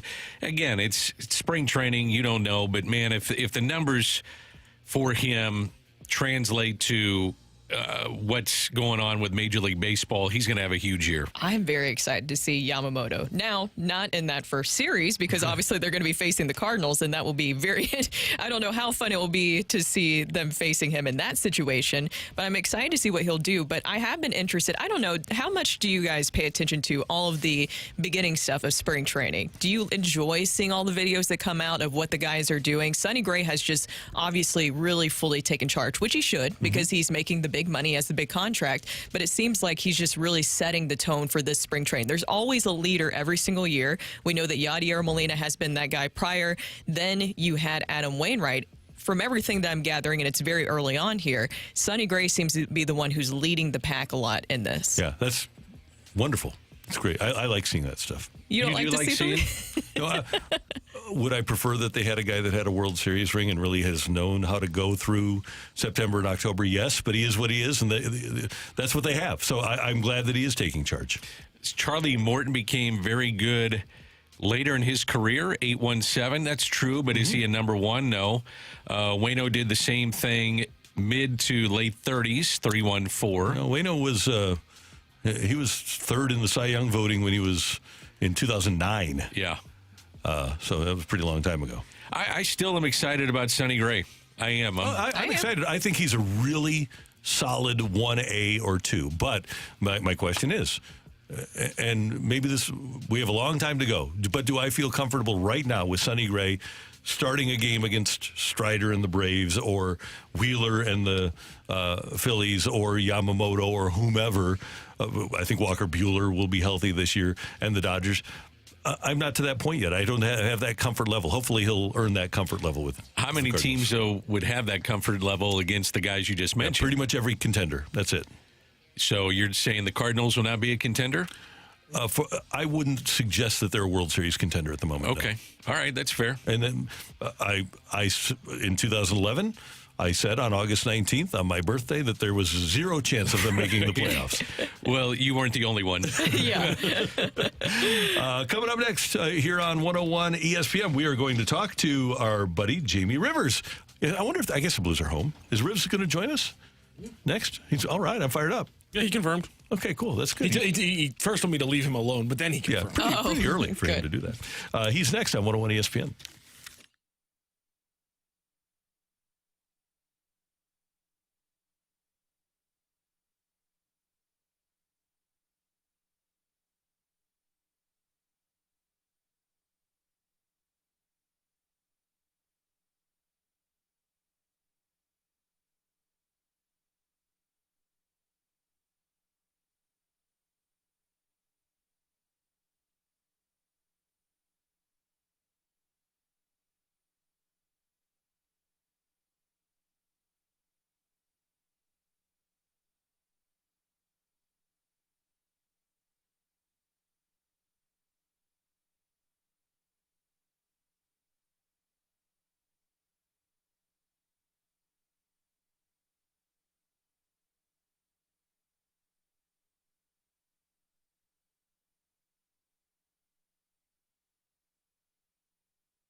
Hey, it's Danny Mac for Stewart's American Mortgage. If you're someone who is looking to purchase a home or refinance or to consolidate some of that ugly credit card debt, you need to call my friend Stewie from Stewart's American Mortgage. Stewie joins us on this Wednesday morning. And Stewart, the inflation report came out yesterday. What can we learn from it? Danny, it wasn't good. It's showing inflation bouncing back. It went up again. This encourages the Federal Reserve not to cut interest rates. Mortgage rates went up. But in every situation is opportunity. And what's the opportunity now? We're in the wintertime, slower purchase season, interest rates rising. Buy the house now. Don't wait till spring. Don't wait till interest rates drop, because when that happens, everybody's going to come out and want to buy those homes. There's not that much in the inventory, and there's going to be bidding wars. $20,000, $30,000, $40,000, $50,000 over the asking price. Smart move is buy the house now, pay the higher interest rate. 6 months later, 7 months later, interest rates drop. You refinance for free with the bagel loan. Now you got the right house at the right price, and you're making the right payment. Stewie is your guy. He makes it easy. Any questions on rates, the industry, the trends, like he just mentioned this morning, give Stewart a call.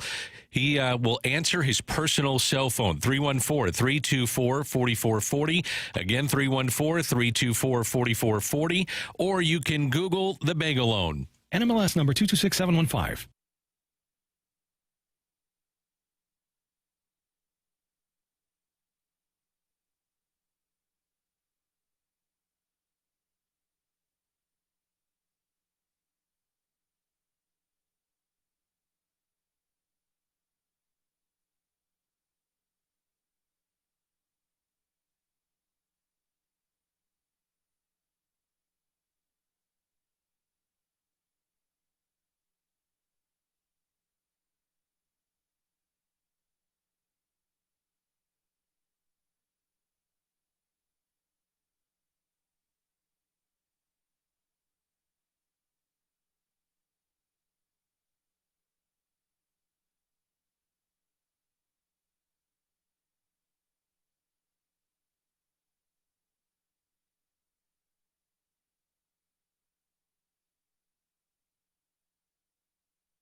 Proud partner of your St. Louis Blues. Find your perfect new floor at our 4 convenient locations and online at boardwalkhardwood.com.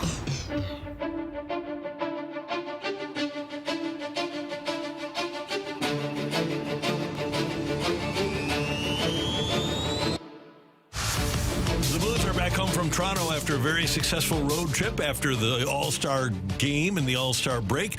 And the Blues analyst on Bally Sports and our colleague here at 101 ESPN, member of the Fast Lane, Jamie Rivers, joins us as he does every Wednesday morning. Rivs, good morning and happy Valentine's Day. How you doing? Oh, happy Valentine's Day, Randy. Thank you very much. It's great to have you back in town. What time did you guys get in?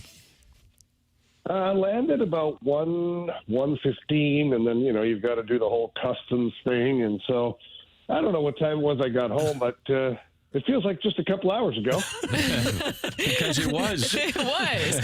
Well, Jamie, before we get into some Blues, we were talking about Valentine's Day, and you have a very lovely girlfriend in Ashley. What is your advice to the guys out there for Valentine's Day today? Ooh, like my advice, like relationship advice or Valentine's Day specific advice? Valentine's Day specific advice. Okay, good, because, I don't necessarily have a great track record the other way. So,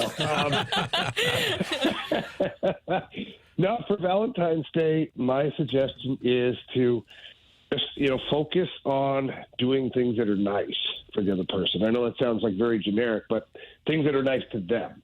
So if there's something that they do every day, if they get up, let the dogs out every morning, make sure you get up first. You be the one to let the dogs out. You take initiative to, do whatever chores have to be done. And then, of course, I always go with flowers. I always go with roses because it never gets old. It never gets dated.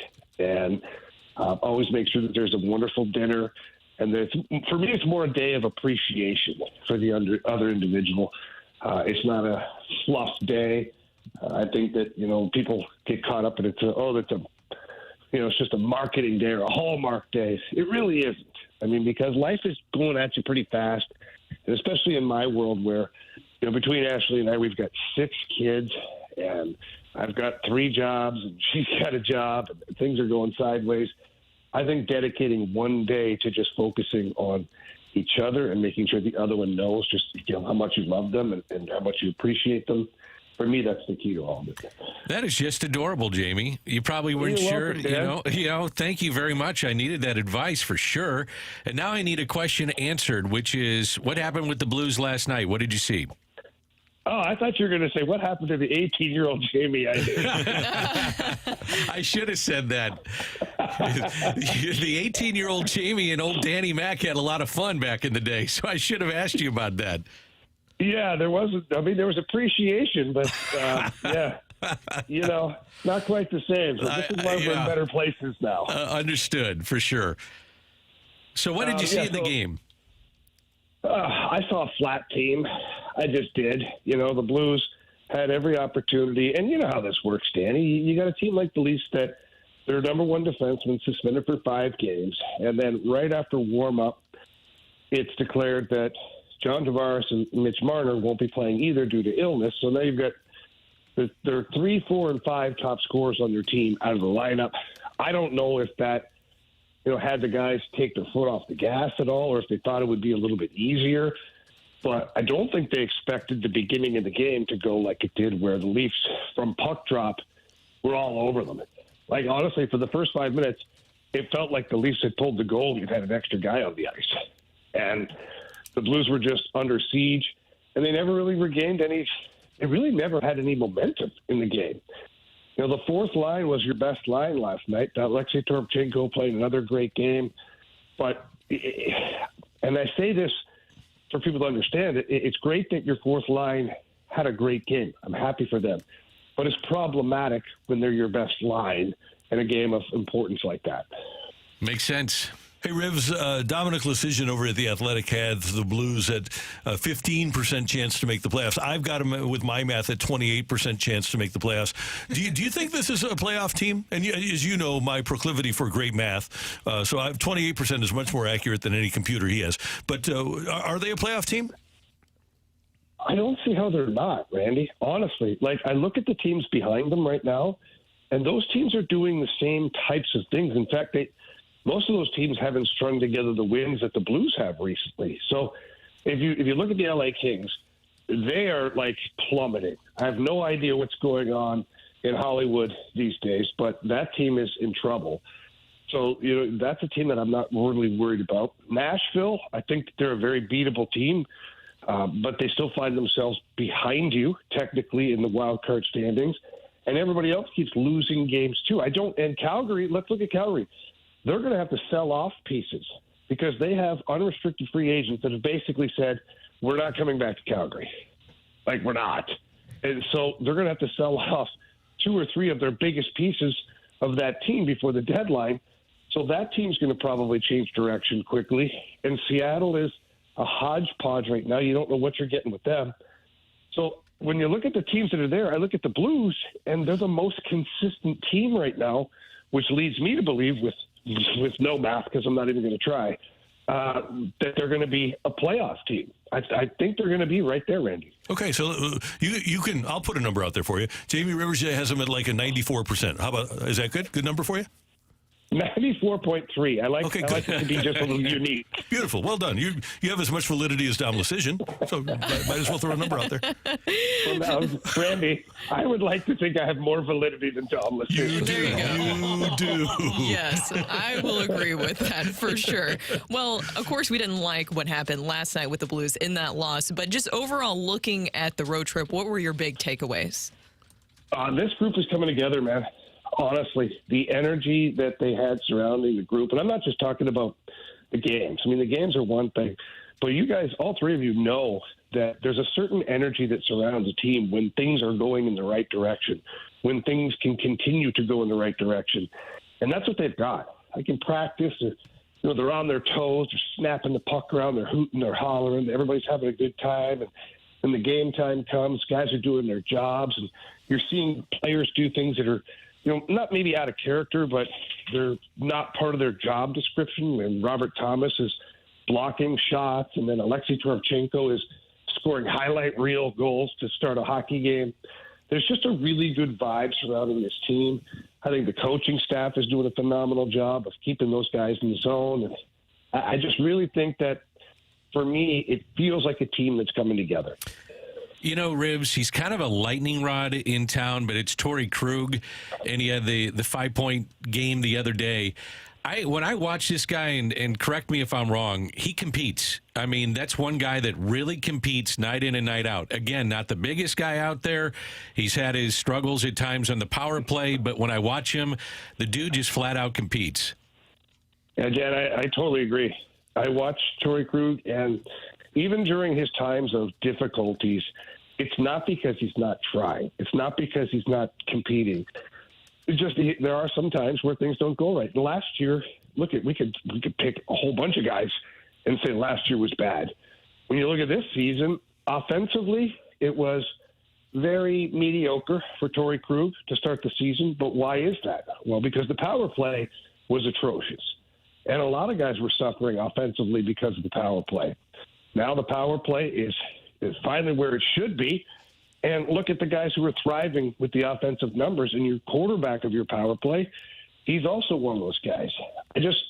I look at a guy who, in time of, where things were down, in time of need where he couldn't produce offensively, he changed his style enough to be able to be a valuable defenseman defensively. I'm not saying a shutdown defenseman. I'm saying a valuable guy defensively. He even got out there on the penalty kill and did a dang good job on the penalty kill at the time to be able to contribute to this team.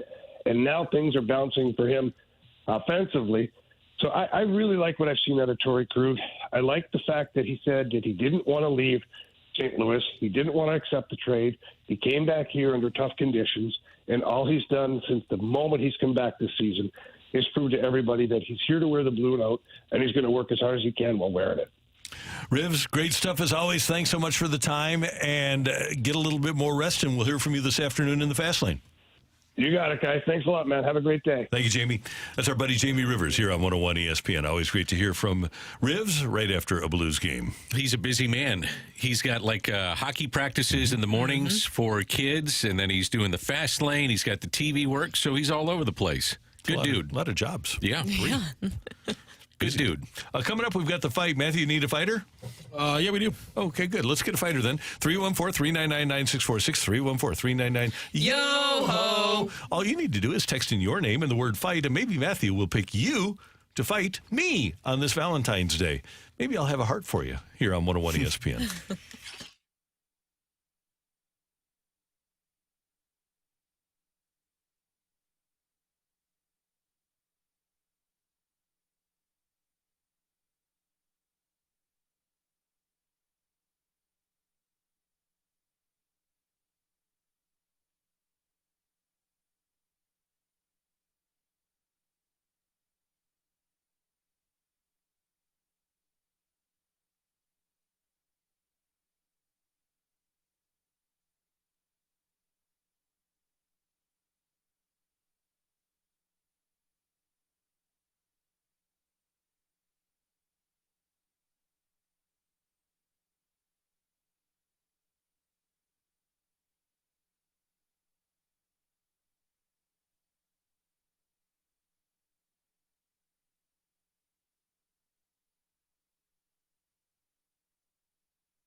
Hey, our friends at the Fenton Bar and Grill would like to thank their customers for ordering over 10,000 wings during the big game on Sunday. They were delivered, and everybody's patience was appreciated as they made a record for them. 10,000 trash wings, the home of the best trash wings in the Midwest. The Fenton Bar and Grill on Rudder Road in Fenton. I'm a regular there, and I love it. Today they have both fish, if you want that, and they have their trash tenders tossed in their signature golden sauce over macaroni and cheese. It is absolutely delicious. Stop by the Fenton Bar and Grill and say hi to all of their great servers. Alicia will be in today. You'll also be able to say hi to Kelly and Megan and Colleen and the whole crew. They're very fun, and they'll serve you well. The food is spectacular, and the sports is great. You're listening to a sports show right now. If you want to talk sports, stop by the Fenton Bar and Grill, and you'll find somebody to talk sports with. I always enjoy being there. It is a great atmosphere, and whether you're watching a game or in for dinner, Valentine's dinner or lunch today, great thing to do, great place to go. Fenton Bar and Grill. Learn more at fentonbarandgrill.com and tell them Randy sent you.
This is Rocky with your Sports Center update, brought to you by Saliga Heating and Cooling. Last night, the Maple Leafs beat up on the Blues 4-1. Blues back in action, coming back across the border, still facing off against the Canadian squad as they host the Oilers on Thursday evening. It's a 6 p.m. puck drop. You can catch or 7 p.m. puck drop. Catch the pregame show at 6 p.m. right here on 101 ESPN. Also, last night, number 14 Fighting Illini shellacked Michigan Wolverines 97-68 in their Big Ten battle. That is your Sports Center update, brought to you by Saliga Heating and Cooling, an independent American standard heating and air conditioning dealer.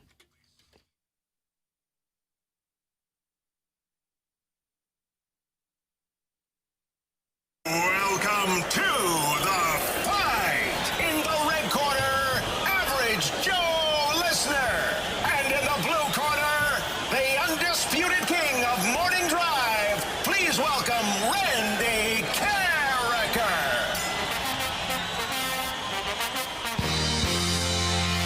Welcome back to the opening drive. Brooke here with Dan, Randy, and Matthew. And it is time for the fight. And real quick, just before we get into the fight, Dan, we are really feeling the love today on this Valentine's Day. Yes, we are. There was a very sweet surprise that just was brought in moments ago for Rockio, some donuts. And thankfully, Rachel's also got us some donuts as well. And Rachel would be your significant other, Rock? Indeed, yes. Okay. She's insanely sweet. She didn't have to do that, but she did, because that's what she does. It wasn't just some Randall Rachel. No. That is in fact my significant other. Yes. All right. And he's blushing now. It's so sweet. I hate being the center of attention despite the job I do. It's a weird combination where it's like I don't like that. Yeah, this kind of stuff makes me uncomfortable. Oh. I hate it. Oh, But you it's- stop. No, I you. love it. It's very sweet. It makes my heart absolutely just 3 times bigger. I'm the Grinch, but it does make me feel very uncomfortable. Well, we appreciate her doing that because we're also enjoying your Valentine's gift. Now we're going to welcome into the fight John. John, how are you doing today? Doing well. Nice. Are you having a good Valentine's Day so far? Yeah, I've been was in Mexico for the last 5 days, so I'm a little foggy right now. Oh, Mexico. Nice. That's a good way to celebrate leading into Valentine's Day and a nice little vacation. Yeah, it was nice. All right. Well, you ready to take on Randy in the fight? Absolutely. Question number 1, John. Who did the Cardinals beat in the 2013 NLCS? Was it the Pittsburgh Pirates, the Milwaukee Brewers, or the LA Dodgers? 2013 would have been the Dodgers. Is that your final answer, John? That is absolutely the final answer. Okay, number 2. Across their 4-year Super Bowl run, the Bills won 2 season-long awards. Which K-Gun star took home both awards? Andre Reed, Thurman Thomas, Jim Kelly. Let's go with Thurman Thomas. All right, final answer. Here we go to question 3. Who was the first African-American manager in both the NL and AL? Is it Ernie Banks, Larry Doby, or Frank Robinson? Frank Robinson. And question 4, which NFL franchise owns the record for the longest regular season winning streak, winning 23 straight games across 2 seasons? Is it the Colts, the Patriots, or the Dolphins? The New England Patriots. All right, we'll bring Randy in, and we'll see how you fared. I'm going to tell you, you did a good job, John. Now we'll see what happens here with Randy. Randy normally has grapes, but today, no grapes. Randall, did you get a donut? We're going to find out that. That's going to keep people on the edge of their seats. He's going to save it for later, probably. Say hello to John. John, good morning. I did not have a donut. Really? Hi, Randy. Hi, John. Good to have you with us. No, not yet, but I'm going to. I will partake. Okay, good. Yeah, thanks to Rachel, by the way. Delicious. Appreciate it.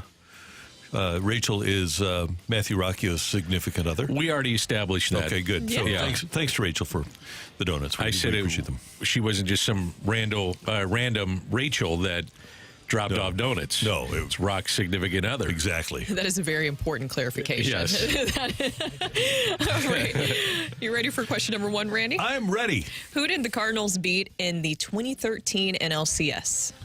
2013 National League Championship Series. They did not beat the Cubs in that series. This is something that I should know better, right? Was it, let's see, Was it the Doyers? That was at the Mad Adams. I will go with the Los Angeles Dodgers of Los Angeles. Across their 4-year Super Bowl run, the Bills won 2 season-long awards. Which K-Gun star took home both awards? K-Gun star. I will go with Thermal. Thermal won the MVP, I think, in 1990. Thurman Thomas. I'm going to go with him. Who was the first African-American manager in both the NL and AL? In the National League, the first African-American manager would have been... Frank Robinson with Cleveland was in the, or was it Larry Doby in the American League with the White Sox? I think it was Frank Robinson. He was a player manager with the Tribe. In the National League, let's think about this. You know what? This should be so easy. I should know this right off the top of my head, but I don't. So Frank Robinson was with the Giants in '82. So is this like... is this the same guy or separate guys? One guy. So it's Frank Robinson. Yeah. Okay. That's your final answer? Frank Robinson, final answer, yes. Which NFL franchise owns the record for the longest regular season winning streak, winning 23 straight games across 2 seasons? The National Football League franchise that owns this record? Which NFL franchise? Patriots. Stupid.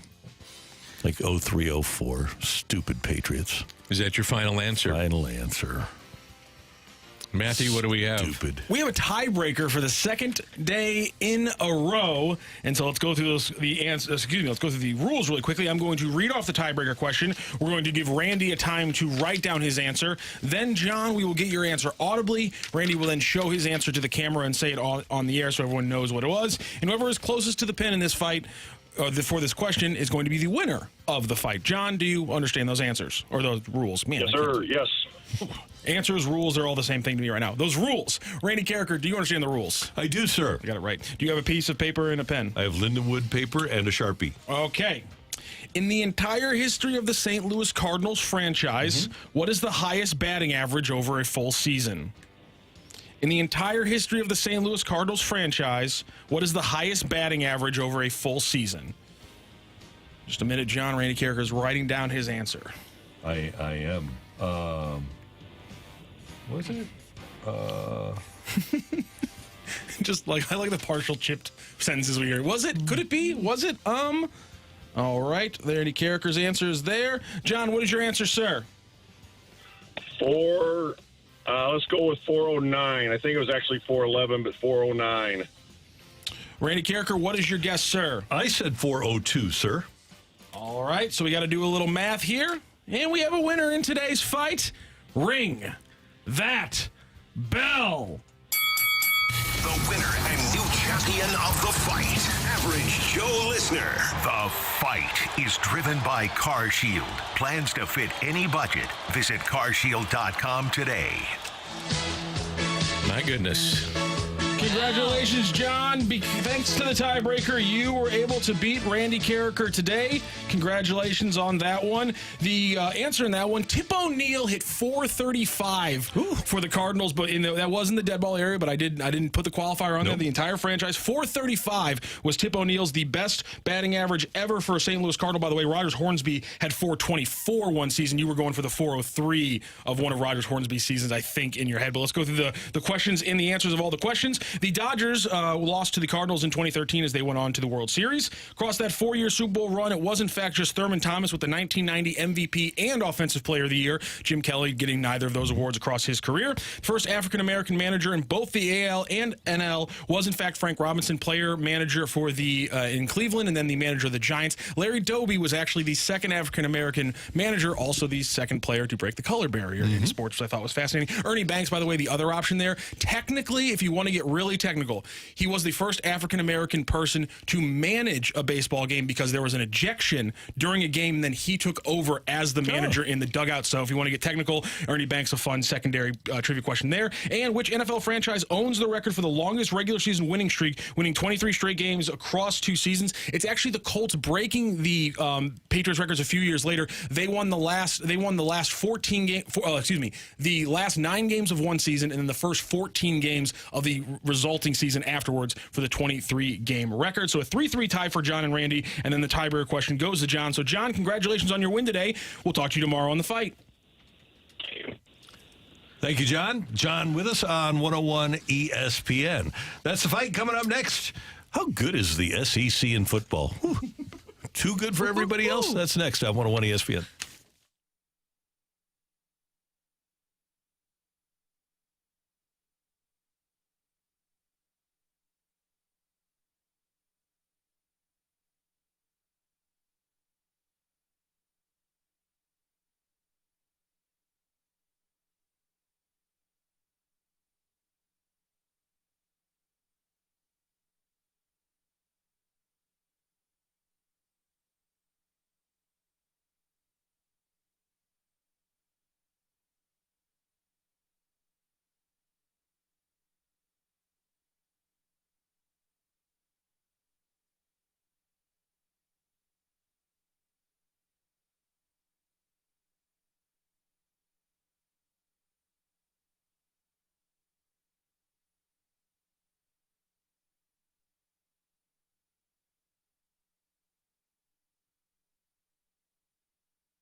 Hey, we've got one of the great events on the St. Louis sports calendar coming up March 7th through 10th over at Enterprise Center. It is the annual State Farm Missouri Valley Conference basketball tournament, and you have the opportunity to go. Tickets are available now by going to archmadness.com. Now, Indiana State is playing great. They're 23rd in the country, and they are 22-4 on the season, but you've got Drake with a chance to get that championship. You've got Bradley. Actually, the way it works with Arch Madness is that everybody has a chance. It's really incredible how often you get a Cinderella story. And right now, you can get tickets by going to archmadness.com and take advantage of some of the great basketball that you'll see and some of the great local talent that you'll be able to see. For example, Cardinal Ritter's Nick Ellington at Murray State. Kennard Davis of Vashon goes to SIU. Chaminade's Luke Kasubke is at Illinois State. And Alton's Donovan Clay is at Missouri State. And you can get tickets now. 4 single-session tickets, 4 large sodas, 4 regular popcorns, all for just $100 if you want to take your family to Arch Madness, the State Farm Missouri Valley Conference basketball tournament. It's one of the great events on the calendar, and you can get tickets today at archmadness.com.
It's really interesting to think about where college football is right now. And we talked earlier about the new playoff format, which apparently will be the 4 highest rated teams from the Power 4 conferences, and then the highest rated team in the group of 5. And then after that, it'll be the next 7 highest rated programs. And there's a very good chance at the end of the season that if we have the top 12, that we could have 5, maybe even half the teams in a playoff from the SEC. Yesterday, the folks at ESPN put out their way too early top 25, and 10 SEC teams were in the top 25.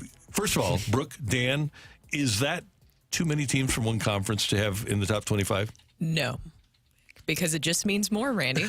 It always just means more. The SEC has been dominant and will continue to be dominant, even though you have Nick Saban leaving. Guess what? You still have Kirby Smart around in Georgia and what he's building there in that program. And oh, by the way, there's a reason why Eli Drinkwitz's name keeps being brought up in discussions for some of those head coaching positions that we're opening up, because people really like what they see with him and what he's been able to build at Mizzou. So expansion for the SEC was in 2012. They are, against the rest of football, about 1,100 above 500. That's incredible. That's an incredible stat since 2012. Alabama, since 2012, has lost a total of 15 games. Wow. 15 games. Mizzou, by the way, is 8th best in the SEC since they got into the conference. I think, though, you have to just look at the players. They just put out player after player after player. Last season, 21 conferences were represented in the draft, 7 picks from independent college football programs. The SEC led all conferences. They had 62 players that were drafted. That's 3 short of the record, 65, which was the year before. Alabama and Georgia led the way with 10 picks each. I mean, it comes down to players, man. They're producing NFL players. And with all due respect to Oregon and to USC, I think if a conference could have picked any 2 teams a couple of years ago to add to their conference, it would probably have been Texas and Oklahoma. And in ESPN's poll, they've got Georgia number 1, Texas number 4, the other SEC teams, Ole Miss number 6, Mizzou number 7, Alabama number 9, and then you scroll down to LSU at number 12. You've got Oklahoma at number 14, Tennessee at number 16, and then you have to scroll all the way down into the 20s, and you find Kentucky at number 23 and Texas A&M at 25. So you've got 10 SEC teams, and all those schools that I listed, they're legit. I think that if you're a rational person, you say, oh, they all deserve to be in the preseason top 25 for next year. They do deserve it. And if you even look at the Super Bowl, how many former SEC players were big stars and playmakers? You had Juwan Jennings, who played at Tennessee. Then you had Chris Conley from Georgia. You had Dre Greenlaw, which, of course, that was very unfortunate what happened to him in the Super Bowl, but was obviously a key part of the 49ers. I mean, the list goes on and on with the amount of SEC players that you saw not only playing and starting in the NFL, but also in the Super Bowl on a big stage like that. I crack up when I look at these stats and the records, but since 2012, Alabama, mentioned the 15 losses, that's it. They're 139-15. Georgia 121-28. I mean, you've got just NFL players up and down their rosters. How could you argue with the fact that the SEC is going to represent more teams in the top 25 than anybody else? 100%. Oh, and by the way, Nick Bolton, Mizzou great. There you go. Obviously, everything that he's been able to do. The SEC is not going away anytime soon. Even though you have these changes that are coming to college football, the way that SEC is able to continue to evolve, that's why they are not going anywhere and continue to be at the top of those rankings. Now, there's a chance, albeit slim, that there's a little bias here because ESPN now has the SEC. But it does shock me that there are 10 SEC programs in the top 25, but only 4 Big Ten programs, because I think the Big Ten is better than that. They don't have Washington in their top 25. Among their just mists at ESPN.com, out of the top 25, USC, Washington, Iowa, and Wisconsin are all in that group. So they would have a shot, I think, after week 1 when you get a better idea of just how good some of these teams are. You're not going to see a lot of upsets, you wouldn't think, but they would have a shot to get multiple teams into the top 25 as this season plays out. And the SEC beats up on each other. That's something to think about, is maybe teams drop because of that. But I think, though, the voters look at how tough the SEC is, and they say, okay, this team beat up on this one, but they're not going to drop that much just because of what we're talking about here. The SEC is the best conference, in my opinion, even though they lost this year in college football. And going ahead to a 12-team playoff, and we know everything changes during a season, but right now there's only 3 non-SEC teams among the top 12 that they have. Penn State, Utah, and Arizona are the only 3 non-SEC teams in this top 12 for ESPN. When you're talking about SEC teams beating up on themselves, Dan, my first thought, of course, is recency. But when you have Alabama and Georgia, and you had Alabama beat Georgia, which kind of led to that catalyst of, Alabama being in that position to be one of the 4 teams, I still think about what if Georgia looked like in that situation? What would Georgia look like in that? I find it interesting, too. Mizzou, in these calculations, are ahead of Alabama. Yeah. 7th and 9th, yeah. How about that? Well, I wonder when the last time that was, when you had Missouri ahead of Alabama. You probably have to go to pre-Nick Saban, like 2007, maybe? That's I was like David Shula, when he was the head coach. Right, yeah. That would be one of the guys I would think about that didn't have great success there. Yeah. And Mizzou was kind of rolling, getting ready to roll.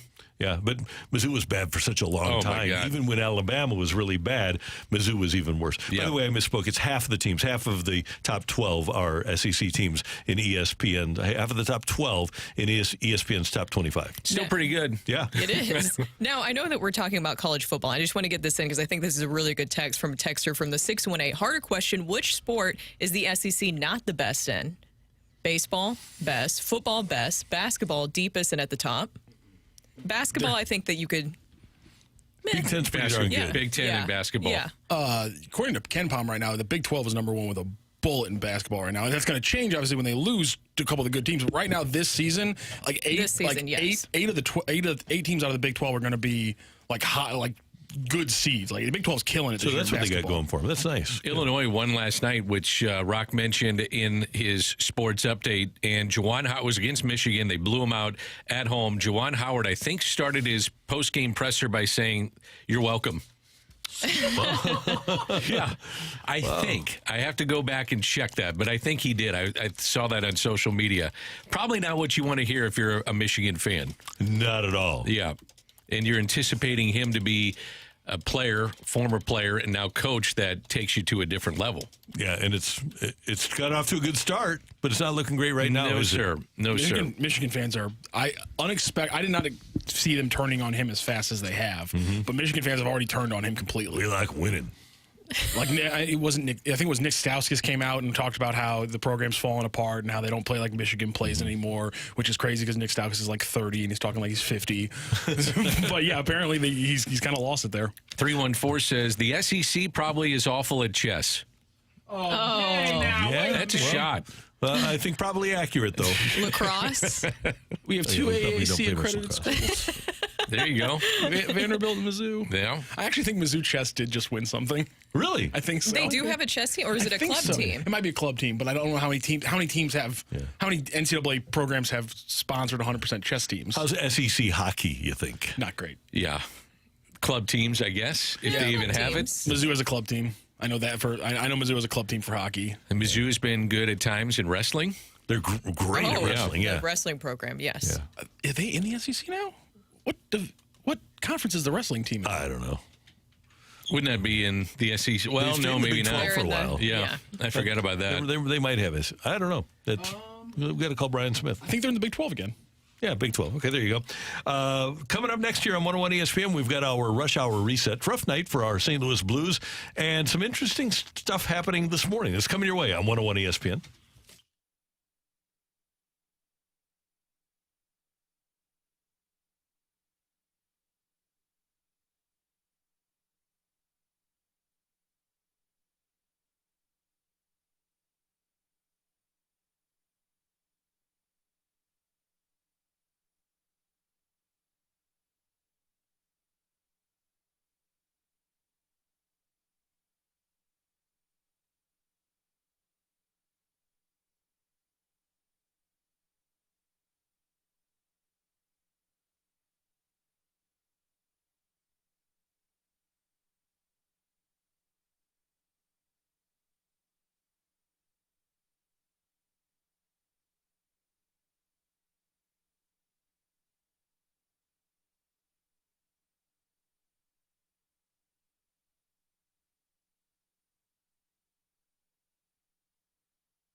Hey, if you have a problem with your gutters, either the way they look or the way they perform, I want you to get in touch with Gutter Pros at gutterpros.com.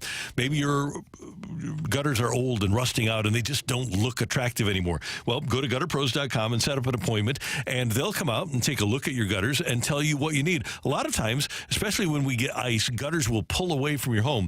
The fastening will fall apart and they'll pull away from your home. Gutter Pros can solve that problem. And if you have water going over the edge of your gutters, that's a problem and probably tells you that your gutters are too small.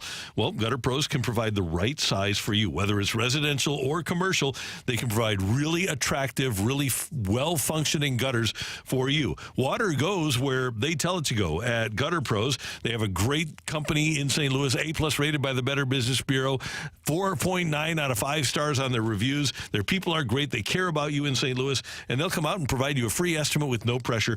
Go to gutterpros.com to learn more.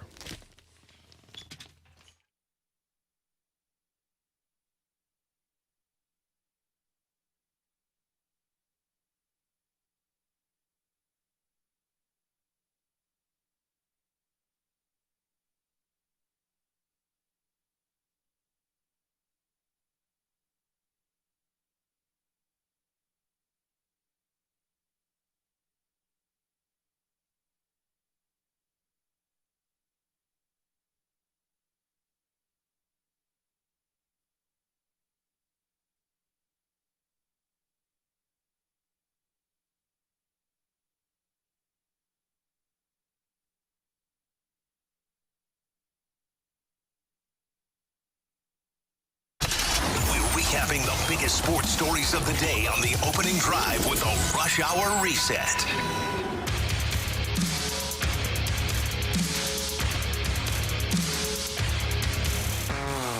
It's 9:04 in St. Louis. Your time check brought to you by Clarkson Jewelers, an officially licensed Rolex jeweler. Great to have you with Brooke, Dan, and Randy here on 101 ESPN. And, of course... What about the other Valentine's Day sound that you have? Oh God! Well, we've got multiple things. This. I know what you're asking for, Brooke. Let's get it on. There you go. Yeah. So happy Valentine's. Go get those flowers today, kids. Dan is at a loss for words for us did it yesterday. right now. I just ignore him. Blues fall last night to Toronto by a score of 4-1. Toronto will be part of the next homestand for the Blues. They get things started with Edmonton on Thursday night over at Enterprise Center, and then the Blues will play the Predators in a day game on Saturday. That'll be fun. And then the Maple Leafs are in town on the 19th. So, and that's a noon game at President's Day tilt that you'll hear here on 101 ESPN. Always good to celebrate President's Day with a hockey game. I know George Washington was a big hockey guy. You know, we were talking yesterday about the face of the NHL, and Brooke brought up Connor McDavid. I am curious if fans would buy a ticket here in St. Louis specifically to go watch Connor McDavid. I would, but I don't know what his face looks like. Really? Well, if he's just a random, I know, like, if I see his picture or something as a hockey player, but if I see him in a grocery store, I'm not going to say, hey, is that Connor McDavid? I think that is fair, especially... I don't know if he was wearing a hat or something. I guess unless you're watching a lot of him in general, you probably wouldn't recognize him off the bat. Now, so a player that 100% I would buy a ticket to go see is Sidney Crosby. Alex Ovechkin is another one. And another player that I thought was very exciting to see in person, even though it was against the Blues, is Nathan McKinnon. His speed and his ability and skill, that's something that I would go see that in person again. Yeah, I would like to just watch him get cross-checked in the face. You're going to recognize McDavid on the ice. Yeah, he's next time amazing. The Blues play Edmonton. I mean, he is such a good player. He is. He's so exciting, and I just wonder if a Blues fan would say, you know what, or a hockey fan in general here in town would say, I'm going to buy a ticket specifically to go watch Connor McDavid. Because I know in baseball, I think some fans would say, and will buy a ticket and have just to see Ohtani come through St. Louis or Bryce Harper come through St. Louis. If there was an exhibition game, you'd want to go see Jason Tatum in the NBA or Steph Curry or LeBron. And this is the equivalent of that in the NHL. I agree. And Connor McDavid, by the way, he reached 600 career assists last night. he's just different. You know, he's big. He's a lot bigger than Gretzky. He's almost 200 pounds. He's 6'1", 195, and has extraordinary skill. He's arguably the fastest skater in the league. If it's either him or McKinnon, and then he has unbelievable hands. He's the perfect player. It's amazing that he's never been able to lead them to a Stanley Cup. Who on the Blues squad is the most recognizable guy? Right now, Binnington. Yeah, I'd say the same thing. Binnington won a cup, playing well. He'd be my guy. Although, if he walked into a Schnucks, I'm not sure many fans would recognize him. I think the hardcore fan would. Would a casual fan know Jordan Binnington? Maybe not. But he would be the one guy on this team, wouldn't he? Colton Parayko, because of his size. Yeah. There is definitely, in hockey, I think that you do have a lot of guys where they, not saying they look regular, but what is the best way to phrase this? That they look like they look like us. You wouldn't say that you would look at him and say, that's a pro athlete. Colton Parayko, that size that he is, you'd say, that guy plays something. He does something. Brooke, was Ryan O'Reilly absolutely that guy, though, because of the beard? Oh, yeah. Seems, Ryan O'Reilly was running without a shirt on down a street, and everybody knew it was Ryan O'Reilly. He was exceptionally recognizable just because of his features. And if somebody would smile at you, if you're a hockey player, there you they're go. Missing teeth, they say, you may not be a guy I know, but you must play hockey. Yeah. Because he's missing all his teeth. Yeah. Big Walt. Big Walt. You know what? We did not recognize the other day. Petro played in game number 1,000 the other night. Pretty good. Yes. A couple of Stanley Cups. Hall of Famer? Petro, Hall of Famer? I think so. I think he is too. Yep. So good for him. Other stuff going on here in the world of sports. This was a story by Adrian Wojnarowski of ESPN this morning. The Warriors last week at the trade deadline went hard after LeBron James. Their owner, Joe Lacob, called up Jeannie Buss, the owner of the Lakers, and said, hey, we'd like to trade for LeBron. Would you trade him? And she said, well, we want to keep him, but we also want our players to be happy. So if you want to call his agent and ask if he wants to come and play for you guys, feel free to do so. So Lacob called up Rich Paul, LeBron's agent, and he said, no, we don't want to go anywhere. But the Warriors wanted to pair LeBron with Steph Curry. That would have been awesome. Yeah. That would have been must-see TV. And if you make a trade for a player, I don't think you ask him to do much in terms of load management. You're here for a reason to take us over the top. We need you in the lineup every single night. It's kind of like when a baseball team goes out and gets a pitcher that's headed for free agency. No, we're not going to baby you. You're here to pitch. Yeah. You're here to play if you're LeBron. I would have been interested to watch that. I think it would have been incredible. I wonder what they would have had to give up, what they were planning on giving up for LeBron James. What do you think? Golden State. Top pick, maybe another player. Yeah, and you would have had to give up Kuminga probably. That would have been. You would have had to give up a couple of players and then a ton of picks. Yep. I think that an important part of the story and the specific sentence here, the Warriors were eager to present a package deal to LA, but neither the Lakers nor James were willing to explore a potential blockbuster. Yeah. I don't think the Lakers, though, in retrospect of the whole thing, because of the star power that you have to have in L.A., there's no way they give him up. No, and they must know that he's not going to exercise that opt-out either. Yeah. He's going to opt in to be with them next season. 51 million reasons why to come back. Yeah. Yes. Pretty cool. And the Cardinals pitchers and catchers with their first workout today down in Jupiter, Florida. And let's hope that everybody is healthy and everybody works their way up to a point where on opening day in L.A., they are the best team in the National League rather than the Dodgers. Here we go again with Randy. Wouldn't you love to have the best team in the National League? Well, who wouldn't? Yeah. Yeah, that's what I'm saying. Okay. You're just being a little sarcastic about the whole thing, Randall. No, I don't think that's sarcastic. I think that I'm just hoping. Oh, okay. Hope's a good thing. That's what I buy a ticket for. Andy Dufresne was told hope is a good thing. I hope. Yeah. It's my favorite movie of all time. It's the greatest last line of a movie of all time. What was the last line? I hope. Was it? It was. I love the Shawshank Redemption is what we're talking about. Yeah, one of the greatest movies. Speaking of hope, are you guys surprised still that Jordan Montgomery and Blake Snell haven't landed anywhere? How much longer are we going to go through this? I'm saying that those guys, it will be after March 1st that they sign. Today is the 14th. I think it'll be before that. Am I surprised? No, because they're represented by Scott Boras.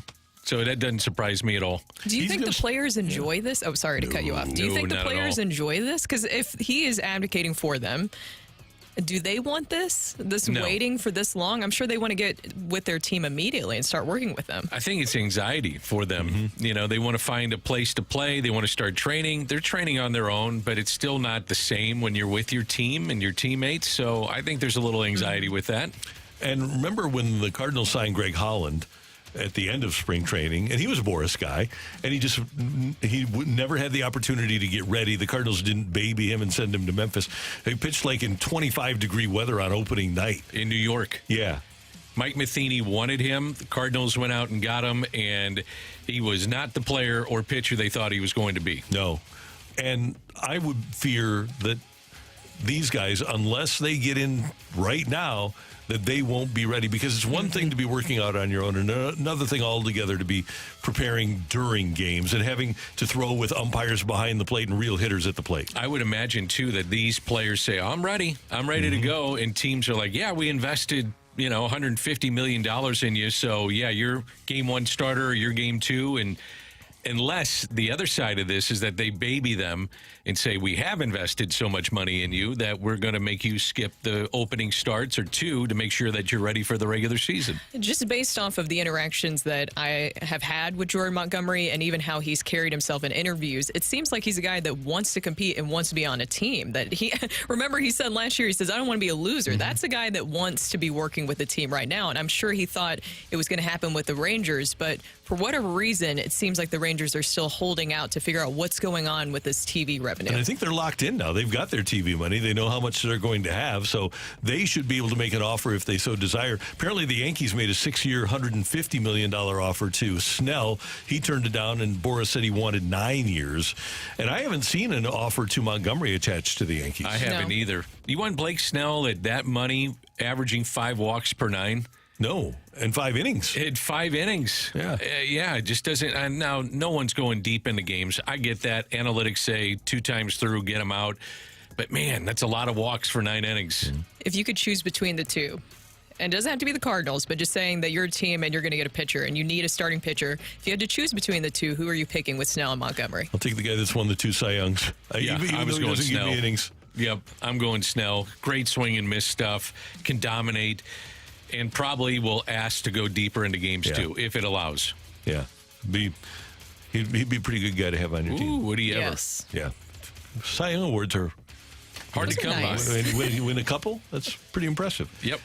There you have your Rush Hour Reset on 101 ESPN. Coming up, Adam Schefter reports that the Bears might keep Justin Fields and draft Caleb Williams. Would that be the smartest move? That's next on 101 ESPN.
Hey, I want you to make sure that your furnace is good to go. We got a little bit of cold weather left, and I need you to get in touch with Hoffman Brothers at Hoffman Bros, Hoffmann, HoffmanBros.com to set up your appointment to get your furnace checked out. And heck, you might as well start working on that air conditioner for the summer as well. And especially if you have a 2-story home and that second floor isn't getting as warm as you'd like it to, Hoffman Brothers can come up, take a look at it. They're your official American Standard heating and air conditioning dealer, and they'll see what solutions are available to help you better distribute heat to your second floor. And you also need to do maintenance on your heating system all the time. Every year you should get it looked at. There are a lot of safety issues that can come up, including carbon monoxide and gas leaks because you didn't properly get your system maintained each year. Schedule your maintenance today with Hoffman Brothers. 314-664-3011, 314-664-3011, or at hoffmanbros.com. They are the best in the business. We use them at our house, and I hope you will too. An official American Standard heating and air conditioning dealer is hoffmanbros.com.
They have talked about the idea, as unlikely as it seems, of carrying both quarterbacks, taking the guy at one and keeping Fields. Now, will they get to that? It's hard to imagine that, but that is a conversation that's come up within the organization. That's Adam Schefter of ESPN talking about the Bears with having the first pick in the draft, and Caleb Williams of USC, who's renowned as a potential difference maker in the NFL. Drafting him and keeping Justin Fields, who has had his moments in the NFL. He's looked like a really exciting quarterback.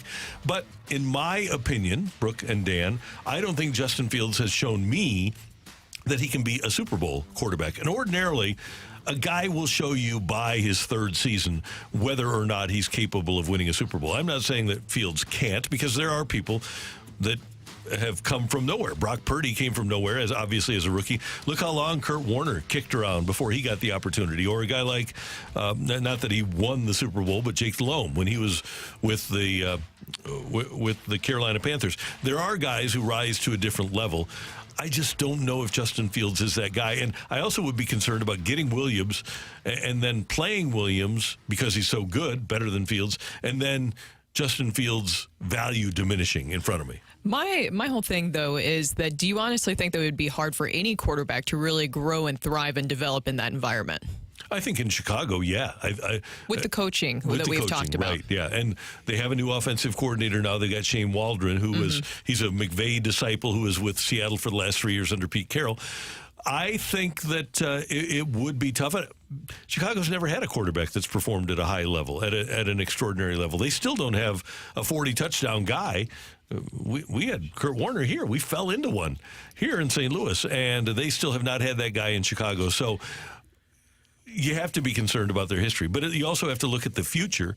And if I were the Bears, I would be inclined to get what I could for Justin Fields and then move on to Williams. And then if you need a caretaker for Caleb Williams, so be it. Go find that guy in free agency. Isn't that interesting to say that? Because, first of all, the money side of this is that you get Caleb Williams on a rookie deal. So you kind of reset the position if you wanted to. The other part of it, though, Randy, I tend to look at it that do you want a player to come in and at least not put Caleb Williams on the spot in year one or halfway through the year? Let him get ingratiated to the National Football League, and instead of having the competition between he and Fields, See, I like Justin Fields. I know others don't. I like him. I thought he was playing very well down the stretch to where you say, okay, now we got a little bit of a QB competition going on here, and fans are going nuts, media's going nuts. Do I really want that with that kind of, intensity around the situation? My preference, if I were the Bears, if they've determined that Justin Fields can be the guy, you draft a receiver or an offensive lineman, or you trade down and you stay in the top 5 to get your receiver, because I think the top 3 will wind up being quarterbacks. So maybe you go down to number 3 so that somebody can get a quarterback with that pick and accumulate a couple of extra picks, but get an offensive lineman and a receiver this year. I think that it's a very hard position to be in if you're the GM here, because if you pass on Caleb Williams and he turns out to be what everyone expects him to be, a once-in-a-generation type of talent, then you are going to lose your job, because if you pass in Caleb Williams, I don't know how you can look past that. But if you trade Justin Fields, and I'm not saying, before I say this, I'm not saying that he is Lamar Jackson, but what if he becomes the next Lamar Jackson, because you have that kind of dual threat mobility that you're able to see with Justin Fields, then that's also another situation that you could look back on. I mean, it's a situation that can go a million different ways. Yeah, Fields has a ton of physical talent. He just doesn't appear to me to consistently have that it factor. And maybe it was part of the coaching problem. He talked last year about how he felt he was suppressed by the coaching there. And maybe getting rid of Luke Getsy and bringing in a guy like Waldron will allow him to blossom even more. Go get Marvin Harrison. Yeah, get Harrison. See what he can do then. Yeah, get the offensive lineman from Washington or Alt from Notre Dame. Get a Notre Dame guy with the Bears. You can never go wrong doing that. That is not a bad move, but they just have to convince themselves that Justin Fields is their guy. And by the way, they gave up a lot to trade up to get Justin Fields. Exactly. And Dan, I think you had a great point about this earlier, about that right now, say that you do keep both of these guys. Say that you draft Caleb Williams and you keep Justin Fields. It might be fine for now, but then you're going to find yourself in a pickle later on. And what will that situation look like? I'd just be really fascinated to see what Fields could do with more talent around him. And I'd start with Marvin Harrison Jr., who I think is going to be an absolute stud. I saw, and I can't remember who it was, and I should remember, but they came out and said, in talking with some of the GMs, that Marvin Harrison will be a Hall of Famer is what they're saying. They said Marvin Harrison will be one of the top players that's ever drafted at the position and turns into a Hall of Famer. Now, he's never played an NFL game, but it gives you an idea of the talent that people associate with this guy. And if you put him with Fields, maybe that's the difference maker he needs. And DJ Moore on the other side? Yeah. That might be the best tandem in the whole league. Exactly. So then then all of a sudden Justin Fields becomes a different player. Yeah, and get the running game going, have a good offensive line, which has been problematic for the Bears for many years. And, take your chances. If you're, to Brooks' point, though, what if you pass on Caleb Williams and he becomes what everybody thinks that he's going to become, which is an absolute stud, and you passed on him? Ouch. And you went with Justin Fields, and he's a flop and continues to – I thought he was better down the stretch, but it hasn't been great, obviously. And you stick with him and make the wrong decision, you're out of a job. Right.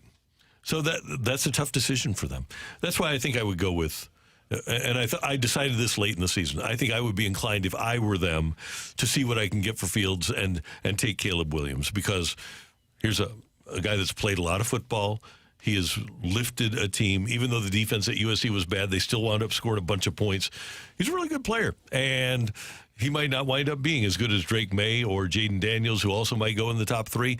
But he's worth, for me, taking the number 1 pick and taking the chance on. Don't you think a lot of teams, too, want and expect the result of what you got with C.J. Stroud this year, where he is ready to perform right off the bat? Yeah. But not every player can do that. No, and C.J. Stroud walked into a perfect storm, right? He did. With the talent level that was around him and the coaching that they had in Houston, it couldn't have been a better situation, and he was really, really good.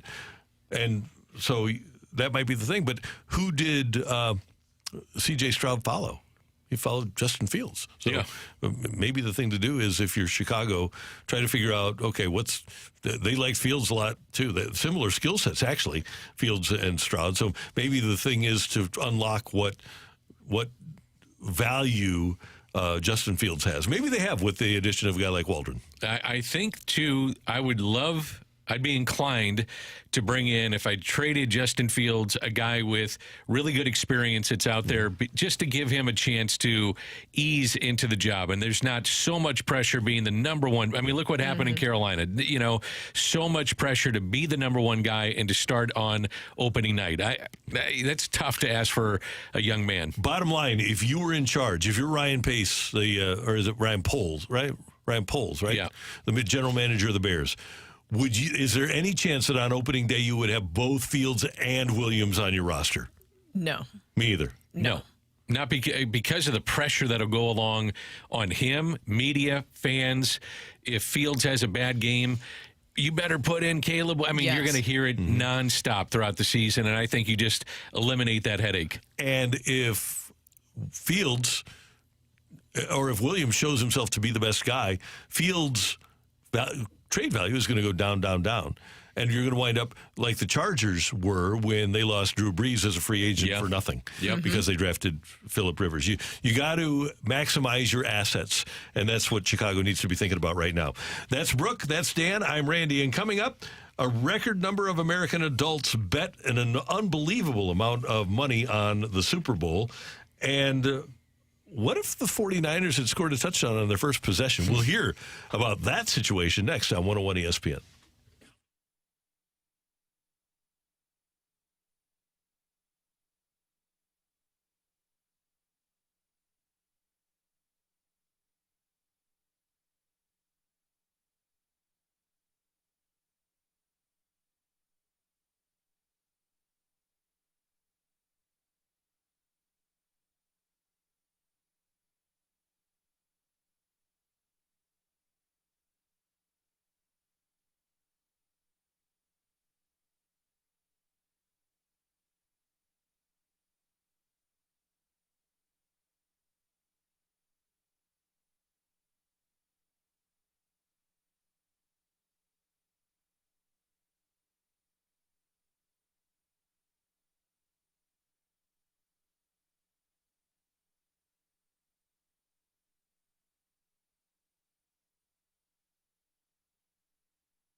Hey, your family will be floored when you go to Ambassador Midwest Floor and get new floors for your home. You know, most people change out their floors every 7 to 10 years, and floor technology has changed so much. And if you go to Ambassador Midwest Floor, find the one nearest you at ambassadorfloor.com, you're going to find beautiful floors, an amazing selection, and choose from the latest styles that are pet-friendly, stain-proof, waterproof, and whatever you want to get. Whether you want to get some beautiful tile, maybe you want to get some carpet, maybe you want to get some luxury plank at Ambassador Midwest Floor, you can save up to $500 on all Shaw floors during their new floor sale. It really is amazing what changes have been made in flooring and how great it looks and how durable it is. Other than your walls, which you can paint, your floors take up the most space in your home. And imagine how new floors will dramatically change the look of your home. You can see for yourself at Ambassador Midwest Floor, 3 area locations. Find the one nearest you at Ambassador Midwest Floor. They have an employee team of over 100 master craftsmen to install, and they do a great job. Love your floors and floor your family. Experience more at Ambassador Midwest Floor.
This is Rocky with your Sports Center update, driven by Johnny Londoff Chevrolet and Johnny Londoff Autoplex. The Blues last night fall to the Maple Leafs 4-1. They'll be back in action tomorrow evening, hosting the Edmonton Oilers. It'll be a 7 p.m. puck drop down at Enterprise. You can catch the pregame show starting right here at 101 ESPN at 6 p.m. There's some college football news as ESPN has inked a 6-year, $7.8 billion expansion of the TV deal with the College Football Playoff. And speaking of the College Football Playoff, on February 20th, the College Football Playoff board members will be expected to vote on their 5+7 format. That is your Sports Center update, driven by Johnny Londoff. Find your road and shop 24/7 at londoff.com and londoffautoplex.com. Are you kidding me?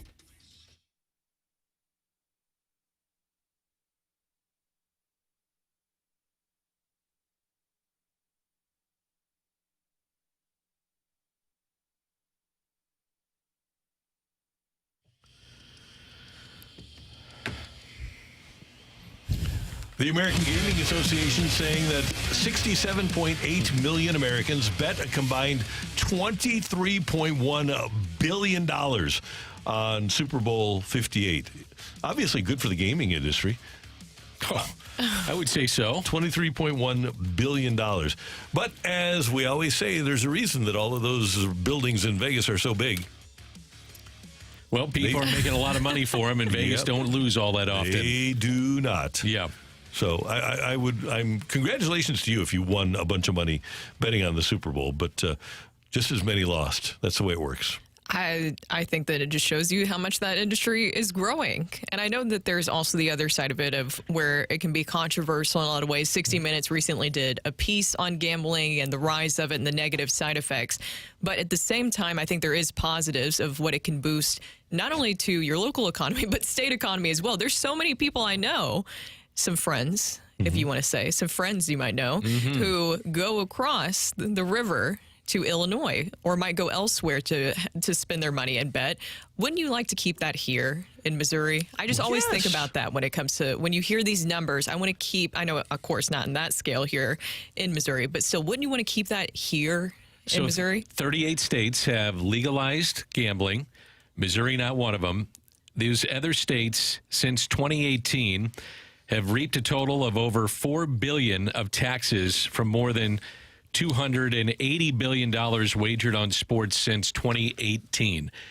I don't know what generally people think. My guess is they want sports gambling legalized in Missouri because of what I just said, the tax revenue, and Brooke, you just alluded to it. I guess they do, but I know a lot of people, as Brooke mentioned, that will place a wager on their phone, and then they get a block up saying, in the state of Missouri, you cannot do this. And then the minute that they hit the bridge going across the river, you're placing your bet, and it works. And I have a lot of people that I know that do that. Randy, I don't know if you're included in that. I'm not somebody who gambles, but I do understand the value to the state. And if I'm not mistaken, of all of the states that border Missouri, there's 8 of them. I believe Oklahoma is the only one that doesn't have legalized sports gambling. So you've got so many people that are crossing a border to give other states our revenue, people that are making money in Missouri that would be gambling that money in Missouri, and we're just giving it away by not having legalized sports gambling. Now, I understand the negatives associated with legalized sports gambling, but from a purely economic standpoint, it is beneficial for other states, for every state to have legalized sports gambling, and it is not beneficial for the state of Missouri to not have it because money from Missouri is going to other states across borders. 100%. And that's when you're talking about the numbers that you just discussed there, it's not going away. It's not going away. And so I would rather see that stay in state than people going out of the state. We wonder if the TV ratings for the NFL playoffs are elevated because so many people are gambling. Now, I can also throw out a stat that in the final month of the regular season, 70% of the games came down to the final possession. So the product is very good, but has sports gambling elevated what you have in terms of interest in the game? Well, the TV numbers would seem to bear that out. And the fact that you have competitive games, an overtime game, as a matter of fact. And, Brooke, it was really interesting when you look at what happened on Sunday. Here we are on the Wednesday after the Super Bowl, and we're still talking about the overtime rules. Yeah, we are. We're still talking about the overtime rules because I think that there's some people who are still confused. even some 49ers players. So this is very interesting sound that we have here. It starts with Chris Jones with the Chiefs, where he explains that they knew the rules. And then you go to Kyle Juszczyk, where he said that they didn't know the rules. For 2 weeks, we talked about the new overtime rule and how we was going to get a ball to the opponent. If they scored, we was going for 2 at the end of the game. We kind of rehearsed it, and yeah. You know what? I didn't even realize that the playoff rules were different in overtime, so I assumed you just want the ball because you score a touchdown and win, but I guess that's not the case. So I don't totally know the strategy there. So there's a lot of irony in this. One, we know that this overtime rule is because of Patrick Mahomes. You go back to Patrick Mahomes, Josh Allen, that whole Bills situation. This was meant to stop him, essentially, or not make it as easy for a guy like him. And then the other irony in this is, okay, so say that the 49ers would have scored a touchdown. Would they have just celebrated after that first possession? Said they scored on that first possession. Would they have just celebrated on the field afterwards? That would have looked absolutely crazy. I think so. Players just have to make plays, though. As we look at the reasons why San Francisco lost the game, I don't know. I think we look too far into this. They should know the rule, but bottom line is, does that mean if you knew the rule, you're not going to stop Patrick Mahomes? Yeah. Go make plays. You got to have players making plays. Well, go make plays. Stop them. Yeah. But it seems like, and Shanahan, I think his logic is sound in having the third possession of overtime. But I also agree with the majority of the people. Now, like I said, I think his logic is sound, but I agree with the majority of people where you give the other team the ball first so that you know what you have to do second. But what difference does it make if your players don't even know? No, it doesn't. And that's the thing that I think is kind of interesting, at least to come out of this, is that it seems like some players were at least frustrated. And I understand heat of the moment, post-game comments, you're going to have a lot of frustrations that come out, maybe things that you look back on and you think about it a little bit more later. But I think it's interesting that you do have some 49ers players that kind of are insinuating that they were surprised by this and that it could cause a little bit of an issue there. But also from a strategic standpoint, if the Chiefs were practicing it, you should practice every single situation and be prepared for every single situation. Randy is not going to like this, but I go back to Bill Belichick and practicing a play that he saw with the Seattle Seahawks in the Super Bowl with the interception. They don't give it to Marshawn Lynch.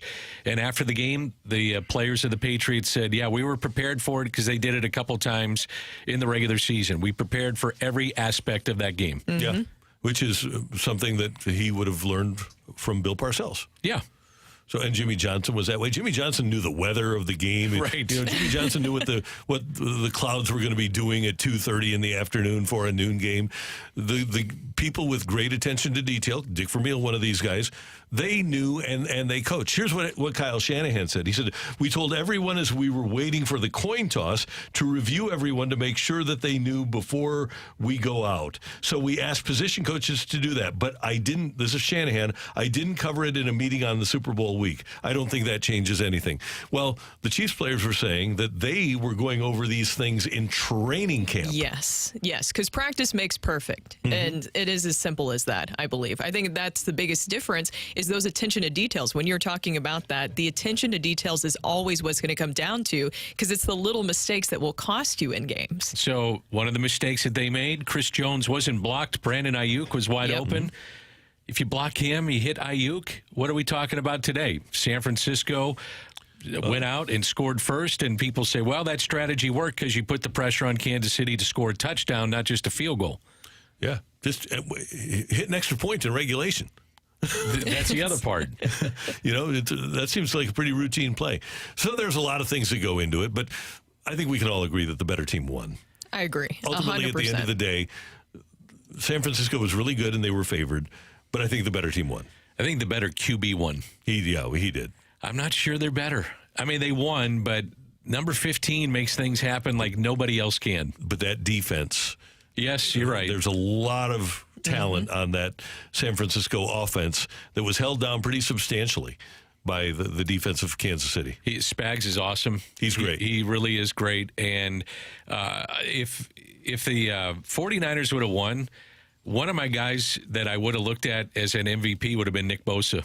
Yeah, he was fantastic. He was all awesome. Over him. Yeah. He was all awesome. Over Mahomes. Yeah, I feel bad for Juwan Taylor. Because I kind of called that. That kind of looked like an ugly matchup. And it wound up being an ugly matchup. Yes, it was. Yeah, 12 hurries for Nick Bosa. The Chiefs, or the Niners, had 22 hurries of Mahomes, and he had 12 of them. It's amazing. Yeah. He's a beast. Pretty good. Coming up next year on 101 ESPN, we've got tickets for Luke Bryan. Did I do that well? Yeah, you did great. Thanks. Tickets for Luke Bryan. Thanks. And we'll let Matthew rant a little bit. Matthew's afternoon was spoiled yesterday, and we'll let Matthew rant about that next time 101 ESPN.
Football season might be over, but that doesn't mean your time for daily fantasy is, thanks to Underdog Fantasy and their newest game, live in Missouri, Pick'em Champions. You just pick 2 to 5 players from at least 2 different teams, select higher or lower on the player stat projections, and then you're entered in to win alongside other underdogs. The Blues didn't do too good for us last night, almost no shots, not a lot of offense, so let's go ahead and move to a sport where we're going to see a lot of shots. Let's make some basketball entries today. Let's go with Duncan Robinson, lower than 21.5 points, rebounds, and assists. By the way, that just got adjusted 1 point higher, so that lower's playing even better right now. We're going to combine it with Jaren Jackson Jr. tonight, lower than 29.5 points plus assists, and then Brandon Miller higher on his 21.5 points plus assists. And if you want to, you can go ahead and add in Scorcher. Right now we're looking at 6x payout on this entry, but you can take it to 12x payout by adding a Tyrese Maxey Scorcher for higher than 2.5 assists. That's Underdog Fantasy. So easy to play and even easier to get started. You just go to their easy-to-use mobile app or to underdogfantasy.com and sign up with the promo code ROCC, and Underdog will match your first deposit up to $100. Plus, they'll give you a special mystery pick to use on your first Pick'em entry. That's Underdog Fantasy, promo code ROCC to get your first deposit of $10 or more, up to $100 match, plus that special pick. Must be 18 plus and pleasant to stay where Underdog Fantasy operates. Terms apply. Concern with your play, call 1-800-GAMBLER or visit www.ncpgambling.org.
In the league. Jim and it's Kelly. really close. It's all within 10 wins. Jim Kelly, Steve McNair, or Drew Bledsoe. Somebody's at 91, somebody's at 101, and somebody's at 98. Jim Kelly. Who is at 101? Who has the most wins out of those three players? What's that? We're trying to give away tickets here. Oh. He's just giving it. That's just his guess. It's just my guess. It doesn't. Okay, it's not official. No. Bulletin Could be wrong. I don't know. Okay. I don't think you are. Now we're going to get a bunch of Jim Kelly texts coming in, probably. I wasn't supposed to say that, huh? Or, no, I think I got my guess. Or Dan is trying to purposely throw you off. You never know. That could be. That could be. Okay, so texture number 9, 12, or 11. I guess when I do it for three different players, you got to go that way? Yeah. All right, that's fair. So let's do number 12. Okay. Okay, so yesterday, Los Angeles Rams Vice President Kevin Demoff tweeted that Steve Spagnuolo deserves another coaching job. I don't have the tweet in front of me. Matthew, you got it? So Tyreek Hill, after the Super Bowl win, tweeted out... I want a direct quote here, by the way. Yes, why don't Spags got no interviews? And Kevin Demoff just decided to put his toes into the water yesterday and said, it is well past time to see Spags get another head coaching opportunity. The team and organization he inherited in STL was a mess. Nobody could have had success, yet he changed the culture / staff and players believed. An amazing human being deserving of a real shot we couldn't give him.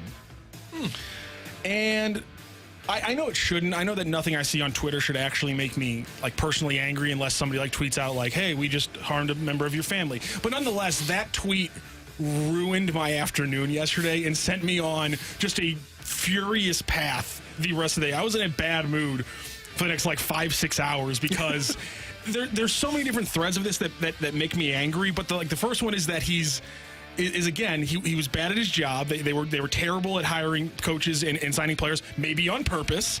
And for him to then just put this out there and try to correct the record, well, it's not our fault. There was all these extenuating circumstances as to why Spags was terrible with the Rams and why the Rams were terrible after Spags as well. And there was a lot of different things. He talked about how the lockout was there and how Spags came off a good 7-9 season, but we couldn't support him. And Bradford didn't have the time to work with his team. And McDaniel's a great offensive coordinator, by the way. That's what he called him, a great offensive coordinator. Couldn't work with his quarterback. My big thing was that if you go look, they went 7-9 in 2010. Then you look at 2011 offseason, and the offseason is just one of the most pitiful throwaways of money I've ever seen in my entire life. They were 7-9, and this was their offseason. They signed Cadillac Williams, coming off 2 years away from a knee injury, Jarius Norwood, Mike Sims Walker, Harvey Dahl, Justin Bannon, Daniel Murr, Ben Lieber, Zach Dials, Brady Papinga, Larry Grant, Al Harris, who was 38 at that point, and Quentin Michael. That's what he's now claiming 10 years ago was his way of supporting Spags as soon as he got here. The man's a liar. Like, he was called a pathological liar on television. For some reason, that station felt the need to retract a very accurate statement. Professional liar. Yeah, professional liar. And that's what the man is. And he decided that he's going to go on Twitter, lie again. And it's just, listen, I don't like Stan Kroenke, but I can see the reasons he did a lot of the things he did. But, man, this Smithers routine that Demoff's been doing now for over 15 years, where he's just sitting behind the guy with a begging bowl licking his boots, is one of the most pathetic things I've ever seen. Your dad was a trailblazer as an agent in this league, and you're just going to be the personal assistant bag boy to one of the sleaziest owners ever? Well, okay, seems like a little bit of a drop down after everything Dad did. Daddy's the reason that he has the job, You're first damn of right. all. Second of all, here you have an owner with $13 billion, and you talk about Josh McDaniels in 2011. They hired Josh McDaniels as their offensive coordinator, but it's not in the budget to hire a quarterback coach for a quarterback that you're giving $50 million guaranteed to. You can't afford a quarterback coach for a second-year, $50 million quarterback. And, oh, by the way, his first 2 years, you gave him Dick Curl as his quarterback's coach. It was, if anybody should sue for malpractice, it's Sam Bradford. You draft Jason Smith, and on the first day of minicamp, you decide he can't play left tackle. You mentioned Harvey Dahl. Harvey Dahl, who had never played tackle in his career, winds up playing left tackle for your $50 million investment at quarterback. You never get him. The best receiver you can find for him is Mike Sims Walker. There was a desire once Stan Kroenke in August of 2010 was approved as the owner of the Rams. It was over, and they weren't going to try. There was no way that they were going to have a program that would allow Steve Spagnuolo to succeed. And whether or not Spags would have succeeded, I don't know. But I do know this. He didn't have a chance because specifically of Kevin Demoff and of Stan Kroenke. Also, the one thing he gave Spags credit for was changing the culture. Isn't that kind of the one thing you can really hold against Spags? Because the way he comes in and takes the pictures off the wall and, he's firing longtime staff. Isn't that kind of the one thing you can actually say that was in his hands that he kind of fumbled? Yeah, and Kevin Demoff and I have differing views of the quality of the culture, but Kevin Demoff wasn't there when Spags did all of those things. But they had a really good staff, and a lot of the building was still really good. A lot of those people were there with Dick Vermeil that he got rid of. But yes, Spags made mistakes by banning Jim Hannafin from the building, by banning DeMarco Farr, essentially from day-to-day being around the building. He did make mistakes, but he didn't get any help from the organization. And shout out to all the Rams fans who were in his replies. It's not going to do anything, but as long as we constantly say every time he tries to lie, what you're saying is untrue, these are the facts, then 20 years later he's not going to be able to sit by and say, this is what the Rams did when we left St. Louis. We can pull up the, for better or for worse, we lost those 4 games, which I don't know how that quote can be out there, and then you can actually stand there and say you tried to win games when you were here. Those are pretty diametrically opposed there. So, again, the facts are out there, and no matter how much he tries to curve them, it's not going to work. To come on our show in 2014 and say, don't trust what Randy Carricker is telling you, after I knew and I reported that the Rams had made a decision to leave, and then go to Harvard Westlake and say, yeah, we made the decision to leave in 2013. That kind of makes me dislike you a little bit. Should we add to the Stan Kroenke chance? Should we add Kevin Demoff to him as well? Yeah, we can. Yes. Yeah, he's a bad guy. And I'm glad that this sort of stuff, because eventually his kids will Google him and find out what he's all about. And hopefully the kids don't wind up like him, because he's a scoundrel. He's just, he is the dregs of humanity. Follow Grandpa. Yeah. That's all I got to say to that. Yeah, okay. I don't have it as personal with Marvin as I do Kevin. No, I don't either. Fair enough. Great job today by our producer, audio, video engineer, the one, the only Matthew Rocchio. Thank you for letting me rant, Randy. You got it. Brooke, did you have fun today? Yes, and I had a donut, so that was great. Oh. Show us your face. We want to see your face. Who said that? You want to see my face? Danny Mack. Yeah. Thank you, sir. Oh, thanks for letting me crash it. This is our show, Dan. This is our show. Happy Valentine's, everybody. Hope you enjoy yourself, and I hope that you all get good gifts or good, what do we call the service? Acts of service? Good acts of service, yes.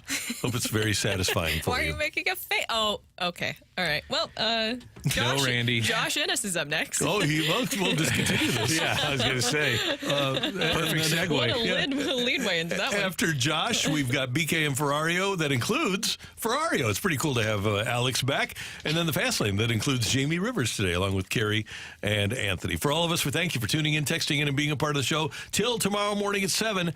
Have a happy hump day, everyone. And now for something completely different.